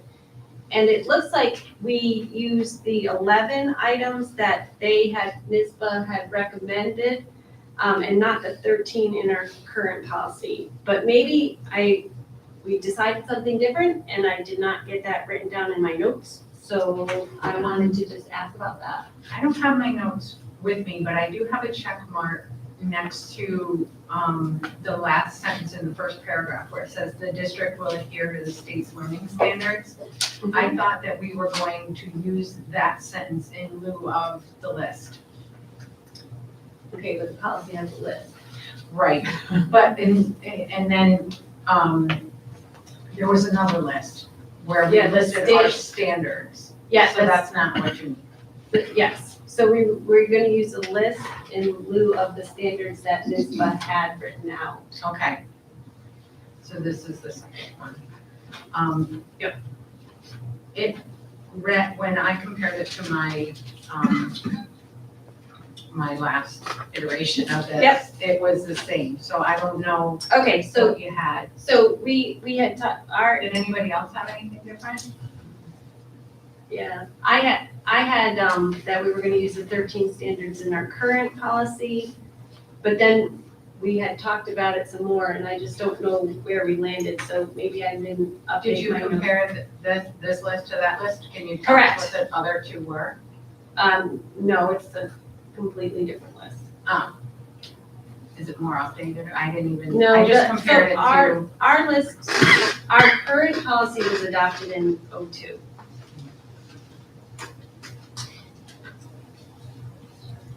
And that has 13 items on our instructional goals. And then the one NISBA had 11. But I'm not clear where those, I think they were in the sample policy, and we were not going to use the standards, and we were just gonna use those. But that's only 11, so I'm a little confused myself. I did not bring my, once I checked the new one, I didn't bring the old one. So I Yeah. don't know. That's fine. I brought them both because I wasn't sure. But that being said, if everyone's good with these 11 that are listed,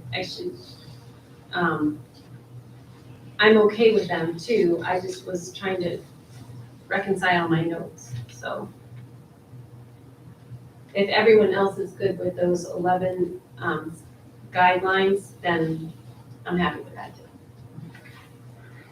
I think it seems to be what people are nodding about, so.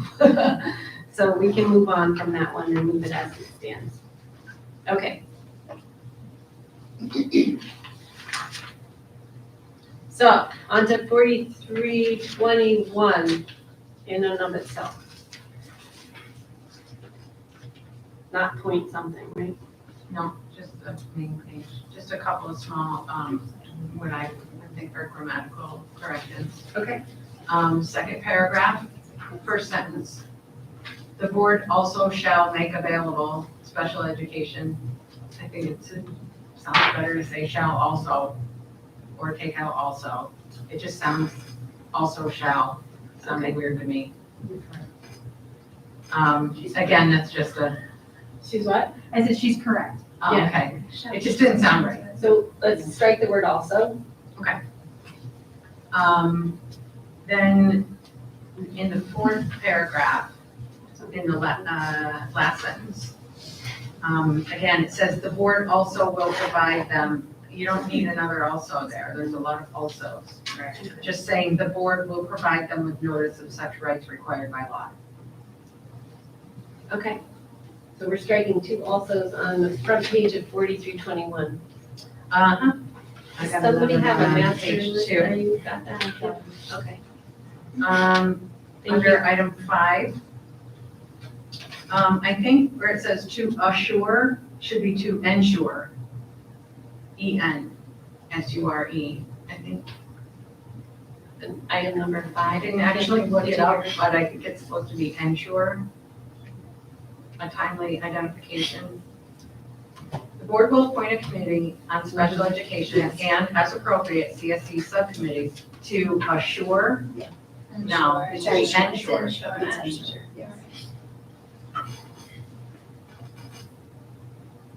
I put a question mark because I wasn't positive. I figured You're right. between 7 of us know the right Yeah. grammar. Because that, the grammar implies that the identification is the subject, and we're somehow making the identification feel better, doesn't it? Yeah, that's what I, Yeah. Oh, I'm sorry. I thought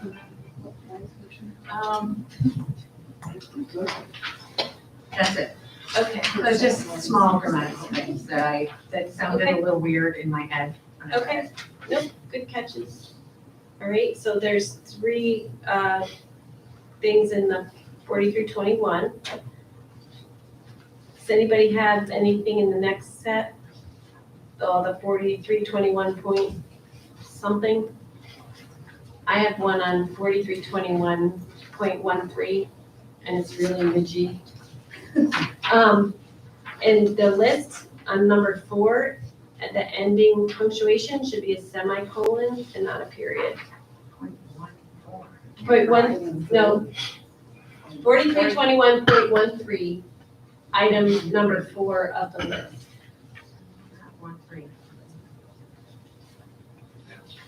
Okay.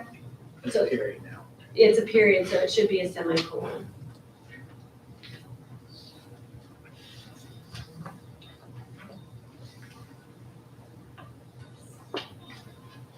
Okay. Anybody in the next couple things?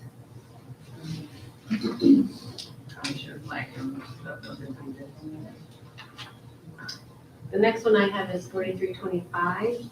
I have 21.8. Okay, go, 21.8. Oh, under number 8, reimbursement for related expenses. An IHO shall be reimbursed for the cost of mailing, duplication costs, and the cost of long-distance phone calls. I had a question mark on that because I don't think anybody gets charged for long-distance phone calls anymore. So I just kind of underlined that and put a question mark. It's a ship sale, no. Yeah. No. It just, Can we just lump it all into just say expenses? telephone call, or, I mean, duplicate the cost of long-distance phone. It used to cost money to call outside 518. Right. I don't think it does anymore, No. right? No, Right. unless you count calling outside the country. But you should not. So how would you like it to read? I think we should take it out. Okay, Yeah. It's, okay. It just seemed old. Yep. I don't know. Okay, so we can just strike that part of the, okay. Maybe we should add collect calls in there. Okay. Oh, yeah, sorry. No, that's a good catch. And, We're in a contest to see who can be more nitpicky. yeah. Well, I got another one of those. So, anything else in the 4321s? I do. Okay, Anybody else? I'm on the. Point 12. Oh, and that's the one for you. On point 12, under aversive, second page, under aversive behavioral intervention, there's a notation about the 2008, 2009 school year specifically. I didn't know if that needs to stay there, like, was there something about that school year that we need? It just says, unless a child-specific exemption was granted by the Commissioner of Education in the 2008, 2009 school year and each subsequent year thereafter. Yeah, what significantly happened? Was there, yeah. Did it evolve?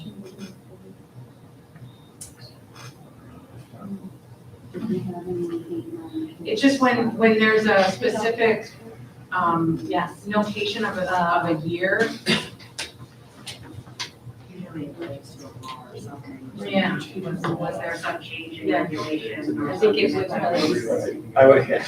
I don't know if I'd advise taking it out. I'm guessing it's for a reason. I just don't know. if there was a law change or something, I don't know. And people were grandfathered in or something, right? Well, they wouldn't be Something now. to- something to say. You know, by now, it's 8, would, 11 so would years 8, later. would 12 years 8 later. kids, 14. 8, 9 kids be building buildings? Oh, I'm thinking high school, yeah. Child specific was granted by the commissioner in 0809. I think, we leave it in there because there's gotta be some educational law or ruling from the commissioner. Yeah, I just that put a we- question mark yeah, by, like, Yeah. that there's is there Yeah. something significant about that? Sure. And now I'm on 13, which I missed when you said 13 with your semicolon. And number 6, it reads preschool students with disabilities served as well students. Oh, good I catch. think we need as well as students referred. Yep.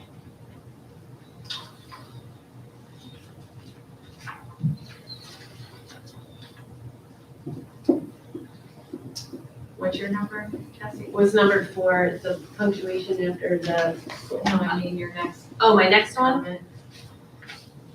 is 4325. I got 2114. Okay, Number 5, provide appropriate on dash going. Is that a dash or is it ongoing one word? I don't feel like did we talk about this? It comes I'm up so because- bad with hyphenated words. I didn't know if ongoing was one word. It comes up because there's not consistency. Some of the policies, the hyphens there, and some of the policies, the hyphens now. and Matt says we could go either way. Well, you're the teaching and learning guy, so. Yeah. But as long as we're consistent within the policy. Yeah. So can somebody just review that to make sure we're consistent within the policy and we leave it? When I Google it, it says it's always been all one word.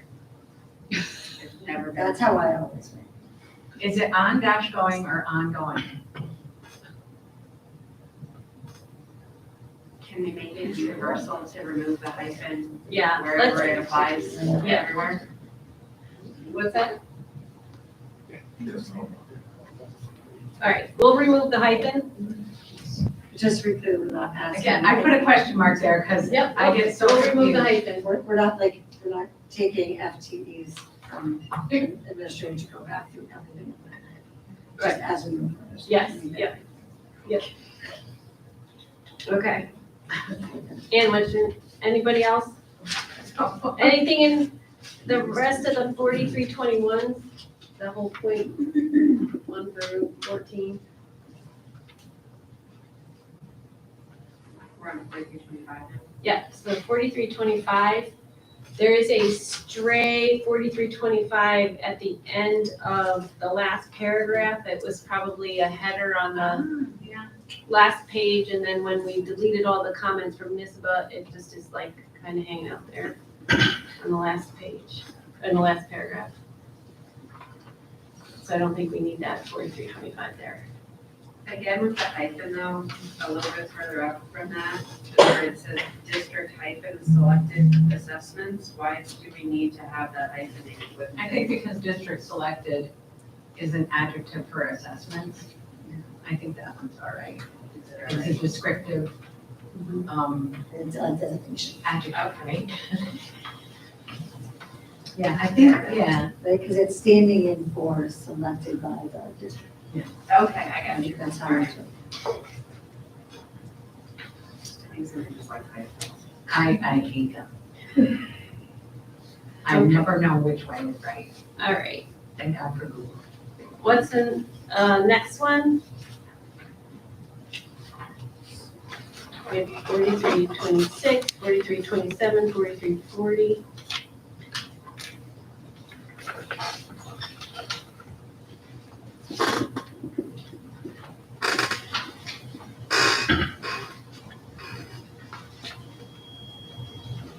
Anything?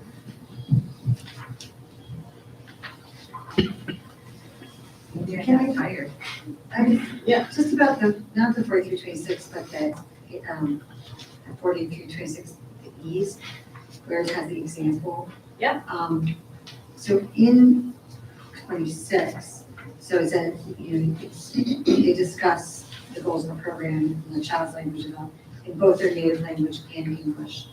And so does that imply that the examples here for us are in English, but presumably that form that the parent would fill out, which is, that one, dear parent, guardian, your child, blah, blah, would be produced in English and in the native language, and as well as the, again, it's not a change to the policy, it's just me educating myself that it would be produced in both languages in writing.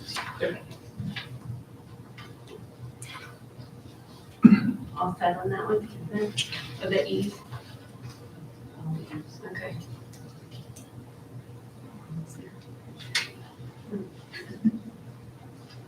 Anything in 4452? Okay, the 4500 series. I just have one in 4526.1, the internet safety. In the paragraph that starts with the computer network coordinator, which I think is on the second page of the policy, or maybe at the bottom of the first, there's a he or she still in there.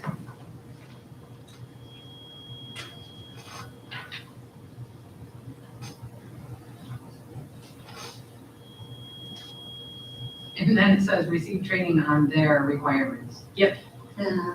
So we caught it once, but not both times. That could be updated. Anything else on any of the 4500s?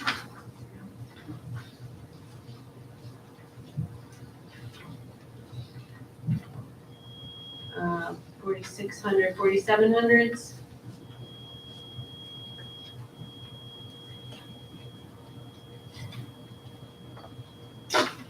I have one thing on 4750. In our original, we had a paragraph that ended up being taken out, which I didn't think should have been taken out. It's the second to last paragraph. It says, no student will be retained without an appropriate educational plan defining what will occur that is instructionally different for the student. That was in the original, and I don't think we asked to have that removed. But I might, again, that was my notes.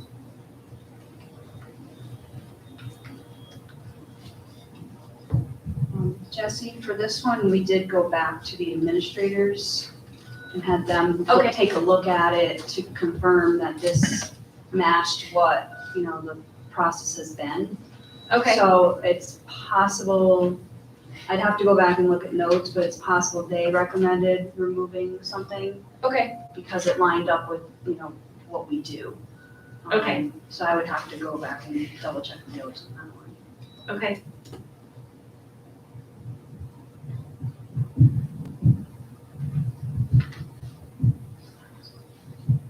Thank you.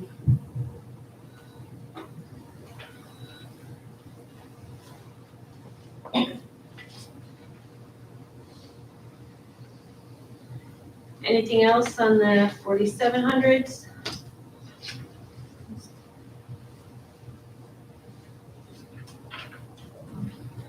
I just have, this is a grammar thing.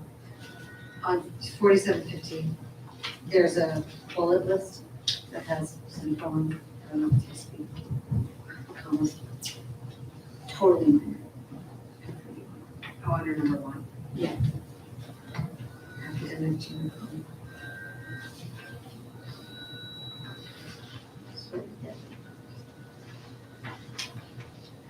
I don't know. It doesn't change the connotation. No, it doesn't. What are you seeing? The number 1 has 4 bullet points, A, B, C, D. And I thought you're supposed to use commas. The other list we had semicolons. So, never. Not like the way you have it. Yeah, I'm good. You guys are trying to one-up me, aren't you? I'm always looking at The use of an and in semicolon. Yeah. Okay, That's what I- there you go. Well, That's what I heard. Okay. That's good to know.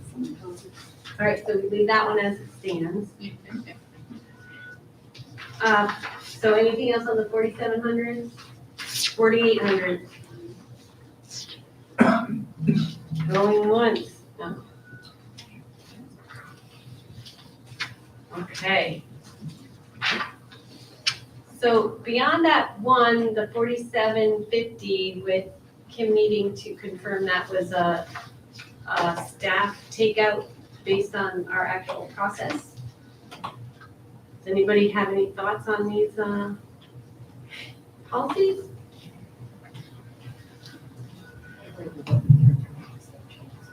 Yeah, since this is our third reading, I'm actually going to make a motion that we pass these with the suggested changes.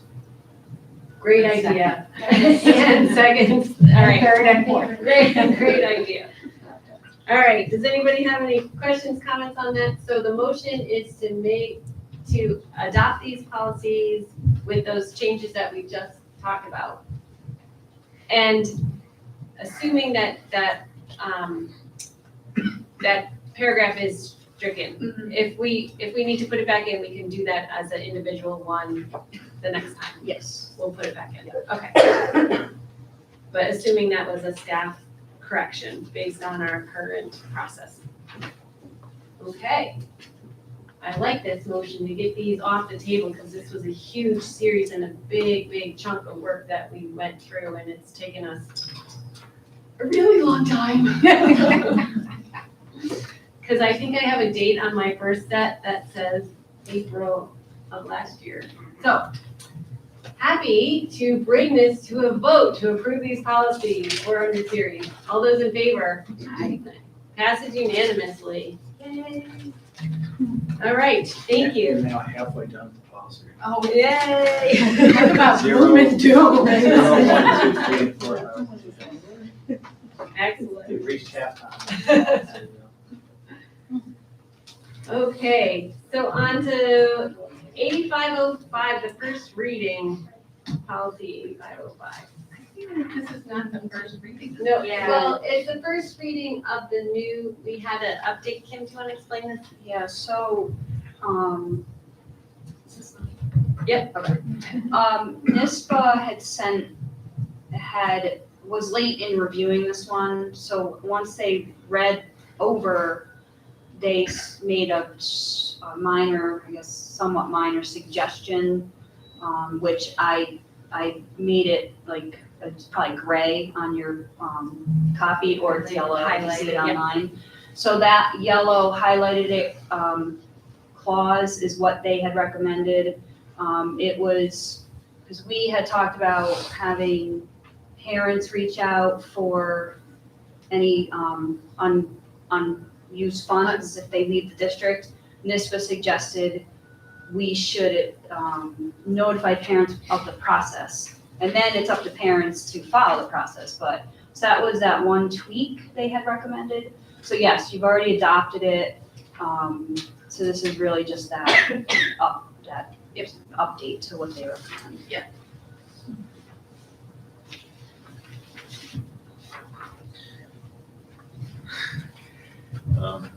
First page, number 1, just a question to clarify.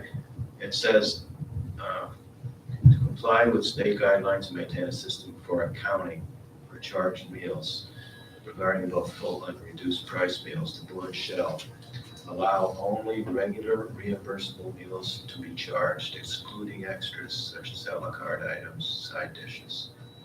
And I understand additional meals and snacks. So if a student gets a free lunch, they can't get a side dish of fruit with it? Fruit usually comes with. So this is, Well, let's say, This- I'm just using this that is as an example, it could be something else that. I think this is if they have a zero balance in their account. I don't think it's Doesn't free to say reduce. at that point, Oh, that, I'm sorry, that's how I, charged, Does it right, say charge meals? right, charged meals. So they can't get any extras at all.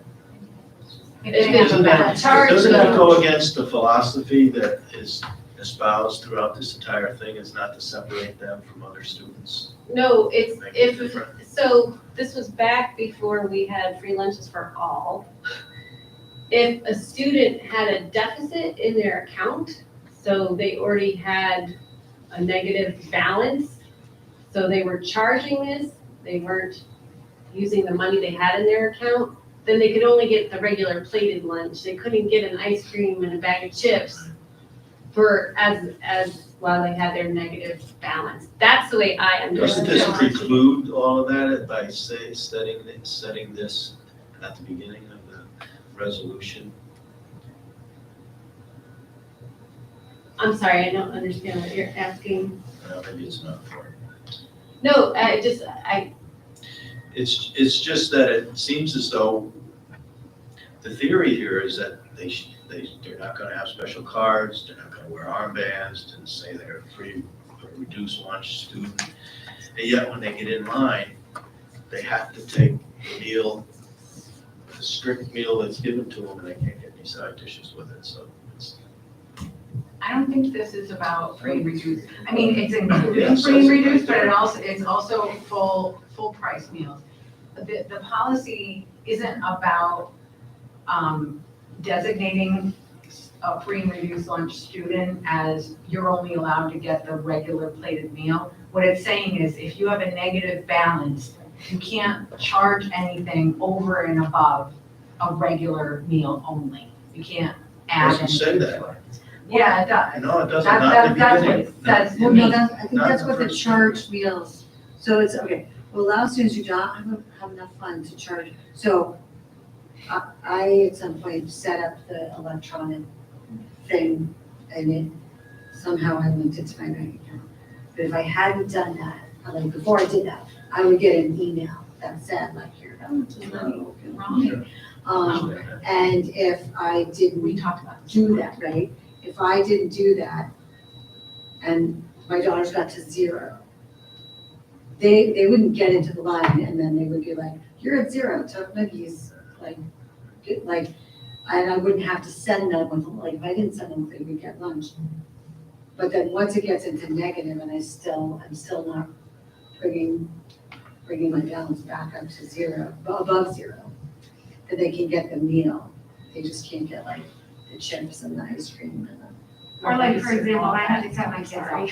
I had to cut my kids off of the automatic re-up on their lunch accounts because they were using their privileges and getting a lot of junk. And I had to send you a note and say, nope, they're done, no more. So I don't think it's singling anybody out. I think it's just to prevent kids from. I'm looking at the example here of a reduced price meal student can't get a side dish. That's the way I'm reading that. Tell me I'm wrong. Okay?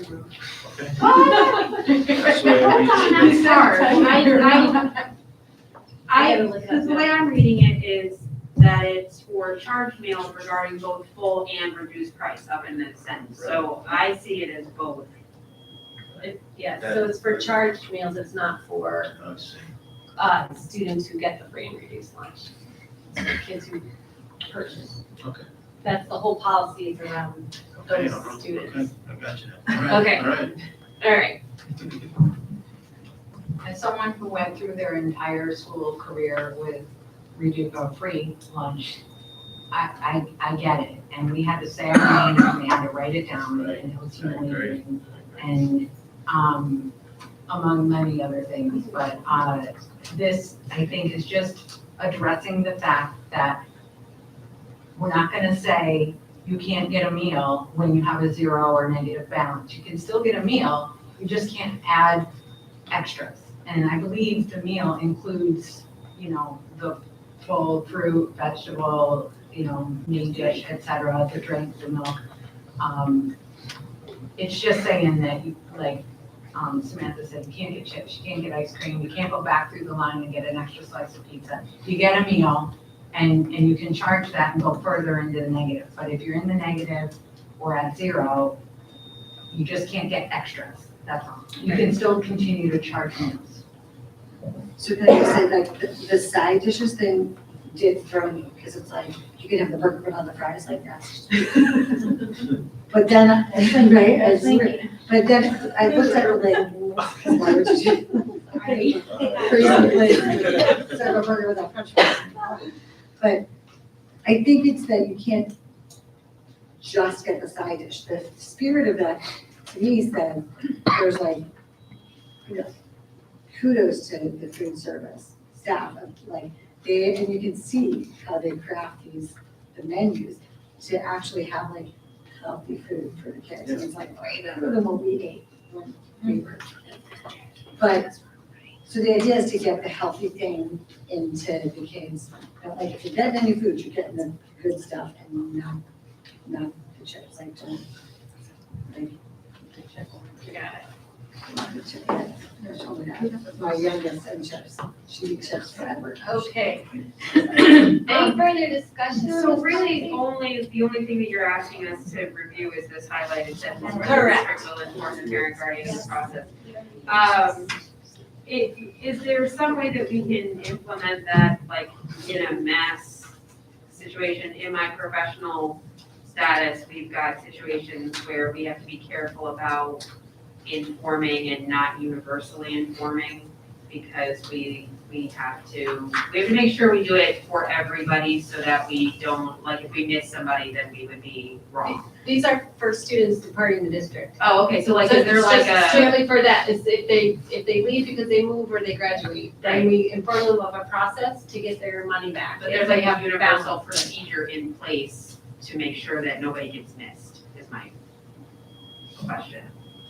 Like, if you I'm don't, sure they're, if you don't have any unused funds, it doesn't, like, you read it and it's like, okay, that's not me.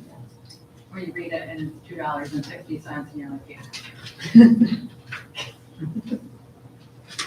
Okay, Right. cool, we're good, so. okay. Yes, you can make a motion. I was waiting for you. So what is your motion, Ann? My motion is to accept this as it's written. As is written. Okay. Samantha has a second. Further discussion? Okay. All those in favor? Hi. Sorry, that's just getting out there. The budget discussion was exhausting. No, it was good. Good discussion, but it's tiring. Okay, that moves us on to item number 13, public comment for items not on this evening's agenda. Those wishing to address the board are asked to complete the request form. I have one blue sheet. So, Amanda Passnow, come on up to the microphone and you have 3 minutes.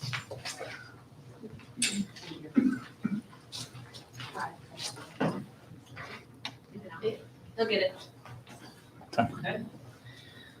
So about a month ago, I followed the 1420R procedure to remove some books. And they were both approved to be removed, but I noticed the second book still is listed in the library. The catalog, I looked right before I came in tonight, so I'm wondering if we have any update on that. Was that the one that was in the Westar? Yes. Yeah. I can double check. I'm 99% sure the answer to that is not our book, it's Westar's. What we did is we have prevented our students from being able to access it. Okay, because it looks like it's still there, and then Okay. I don't I'll double have check. a student account, It could- obviously, but you can log into it. I could be wrong, but it should have been taken care of. Okay, yeah, I just wanted to make sure. Yep. Thank you. And then just going over this, the 11A approval of the disposal of ELA materials associated with current K-5 ELA curriculum. What will those be replaced with?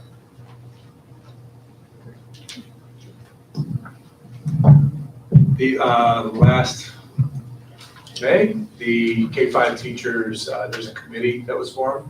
That's been meeting for about 2 years, reviewing different options. So they've selected a new curriculum. Different curriculums, one at the K2 level called Super Kids, and one at the 3-5 level called Read Side by Side. So they will be taking the place of the 2 existing K2 and 3-5 curriculums that the district has had.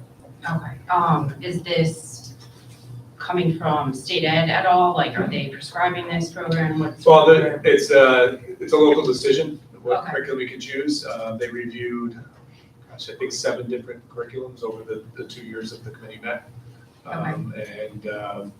They used a process for narrowing it down, the school visitations, interviews with the publishers, so it's a full process. Okay, just another thing on like transparency with parents, just as far as like getting access to the curriculums of our students. It was the same like with these books. So the one book I removed was animated child pornography, was in the book, and you're the man, you took it immediately right off the shelf so our kids didn't have access to it. But that was on the state education department's Twitter as a book that they were suggesting. So that should tell us, like, we can't just say, oh, the state ed said this is good, let's just take it.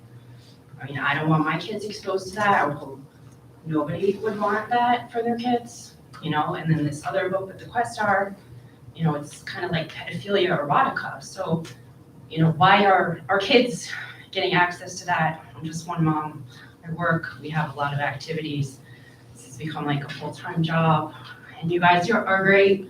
We just need like some better system, you know, with the librarian. I spoke at length with her, and I know she does her due diligence, but she can't read 25,000 books. I get that. That's a huge expectation for anyone. But like, what can we do to work together, hand in hand, to make it so, you know, she didn't have any idea these were in the high school library. I want to make sure my kindergartner is not getting access to something unsavory either, you know, that maybe Westar State Ed slipped it in there and said it was okay, right? So if we can't trust these, you know, government agencies or whatever, what can we do as parents, the board, the school district to protect our children?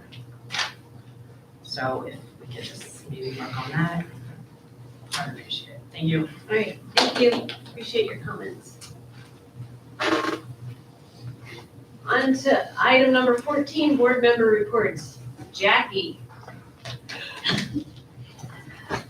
Thanks everybody who stayed for this lengthy meeting tonight. I appreciate everybody's candid discussions of everything. I think it's pretty important that we go through everything like we did with the budget and all the questions. It really helps not only inform us, but helps inform other people who might be looking on the website. So I think we had a really good discussion tonight. I just think it's awesome to see all the celebrations of success that we had with the kids. We're doing so many great programs. Mr. AP was back, and sophomore soiree. All those things are just awesome. I love that we're getting a little more normal again. And then also we had a really great community engagement meeting, and I think that's starting to become just more, I don't even know what to say, but like it's just, yeah, it's more productive, and we're getting to know more people in the community, and I think it eventually is gonna evolve into something great, so I appreciate all the people that are involved in that as well. I'm done. Just one thing. Thanks. If you saw Sunday's Times Union, the front of the sports section had a big picture of Amelia Wood and an article about her, and it was continued on the inside of the section as Athlete of the Year. I just want to give applause for Amelia and her outstanding achievements this year in basketball. Absolutely. Little kids really like the big kids coming through the schools too. Yeah, that's awesome. Thanks, Doug. Sam? I feel like I talked about not gonna say much. I'm gonna jump on that really would. And when my daughters got to meet them, the basketball players passed down a lot of really good knowledge for the younger kids. I actually ran into one of the students from the high school play, a freshman who I said, I recognize you, I should get your autograph. Well, what he said, this was really the first big thing that he'd been in. He's got this little baby face, and took on a role that was like a very kind of hard thing to get on the stage. And he said, it was the most amazing thing I've ever done. This is what I'm going to do for the rest of my life. This is what I'm going to. And I was like, there you go. Like, kudos to you for knowing at 14. I mean, and he just owned it. And I just am very appreciative to the school district for giving these kids all the opportunities. In the course of our sort of back and forth on budget questions, integrated is the third word, the integrated athletics came up that where the kids can play hockey, which really took me, so it's been good. And, the swimming, so to have these opportunities where it's like, if we can't do it, and right here, we can find a way, and that's, I appreciate that. And like Jesse, I was gonna say again, like Jesse said, having this strong school district, like here, like, yeah, there's almost nothing that is as important to the value of your home, besides stable home, it's not home now, but a good school district. I can attest to that being a realtor. Right, It's the ask first a thing realtor, people ask, yeah. especially if they're moving from out of the area. Yeah. What's the school district like? Yeah. My late mom was a realtor for 35 years, and it's just what we're doing, all this work, and what the admin is doing, that's serving all of us where we live.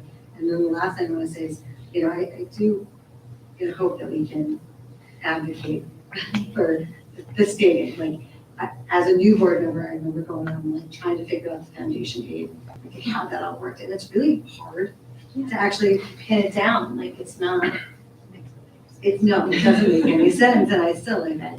Trying to figure it out, I can't figure it out. So I don't know if NISBA can be brought to bear, but it would be nice to find that, for that to sort of open up somehow. But doing good with what we have. Thanks, Van. Megan? Thanks. It's funny, I said when I was coming in that I'm getting old. I've taken to having to like make sure I write down certain things so I don't forget what I wanted to say when we get to this point after almost 3 hours. So I wanted to congratulate all of our students, our music students who participated in NISMA over the weekend.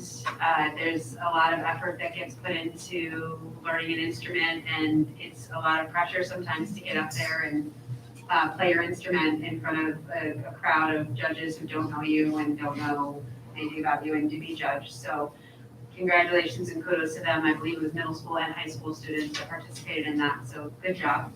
I want to again congratulate Mrs. Liberty for being recognized for WMIT, but I also want to shout out to our teaching staff for recognizing Autism Awareness Day. So the amount of extra support that goes into supporting our special needs students is above and beyond the emotional needs of those children that go above and beyond the academic needs are so critically important. And the teachers and the aides, our student aides that work with our special needs students every day from day to day, and they get to know them and work with them. It's critically important to those students for their success, and it's so important, and I want them to be recognized. I want to congratulate all of the students that participated in Mr. AP. Hugely entertaining show. I don't know if anybody got to see it. I think it was live streamed. I knew some of the students already because I've seen them in other things, and I knew how talented they were. I am continually impressed and astounded at the level of talent of the kids in our district. We have, and multifaceted across all different areas. We have athletes who also play instruments. I mean, the Alex Yash who played the drums, and I mean, unbelievable. If you want to go back to YouTube, it's on YouTube. Even if you don't want to watch all of it, just watch the talent section. Unbelievable. Great job to all of them. And to the students who were the crew that helped put the show together, because it's a lot and it's a big fundraiser for the senior class. It goes towards things, so congratulations to them. And then just one last thing. I want to recognize our high school Key Club as making a positive impact outside of the Averill Park community. So the high school Key Club has organized the blood drive that's going to be taking place tomorrow in the morning hours. And so they organized this and promoted it within the community for this blood drive. And as someone who's been personally impacted by the gift of blood donation, I would like to raise them up and recognize them because it is a vitally important, literal life-saving thing that people do to donate blood. So I want to appreciate them for organizing that event because it is absolutely a lifesaver. And I'm grateful to be here. Thank you. Thanks, Megan. Ian? I'm in trouble because I didn't write it down. One thing I would, that I wasn't gonna say about the Key Club is I donate every whatever 8 weeks or whatever it is that I can, but I'm never able to do it here because it's during the workday. So I wonder if they could do it on a weekend or change the hours or something, because, there's very few students that are eligible to meet their weight and the age requirements that could actually donate.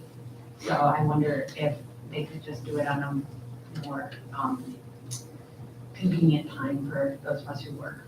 But I hope that didn't take me off the rails too much. That little side note. Not only did Amelia Wood get that huge write-up, our basketball team was nationally recognized last week. I believe 4th in small schools. Pretty amazing stuff. So we got the mention there, and I wanted to just kind of piggyback onto that. Once again, I know we say it 1,000 times, but wow, what a huge amount of work. What a big lift to put that budget up, and so grateful for all that work and all the thought that goes into it, all the preparation, the planning and like the 3-year thing, and just the willingness of our community to be frugal and to do more with less continues to amaze me every time we go through this process. So for that, I'm just so grateful as a taxpayer, as a parent, really grateful for the work that you do. Thank you.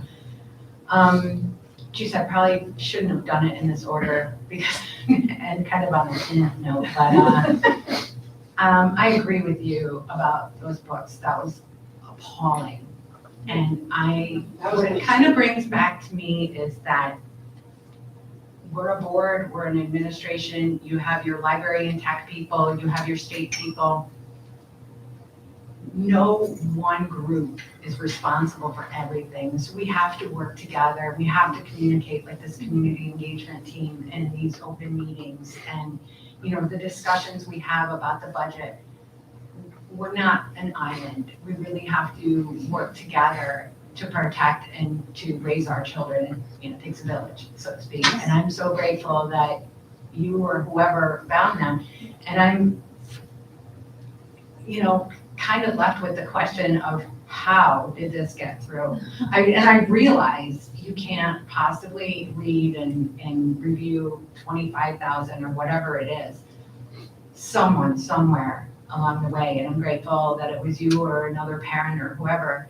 It's pretty scary, and it's one thing, yes, with technology, our kids have access to things that are unfathomable to me. Like, we as parents must step up absolutely to protect our kids.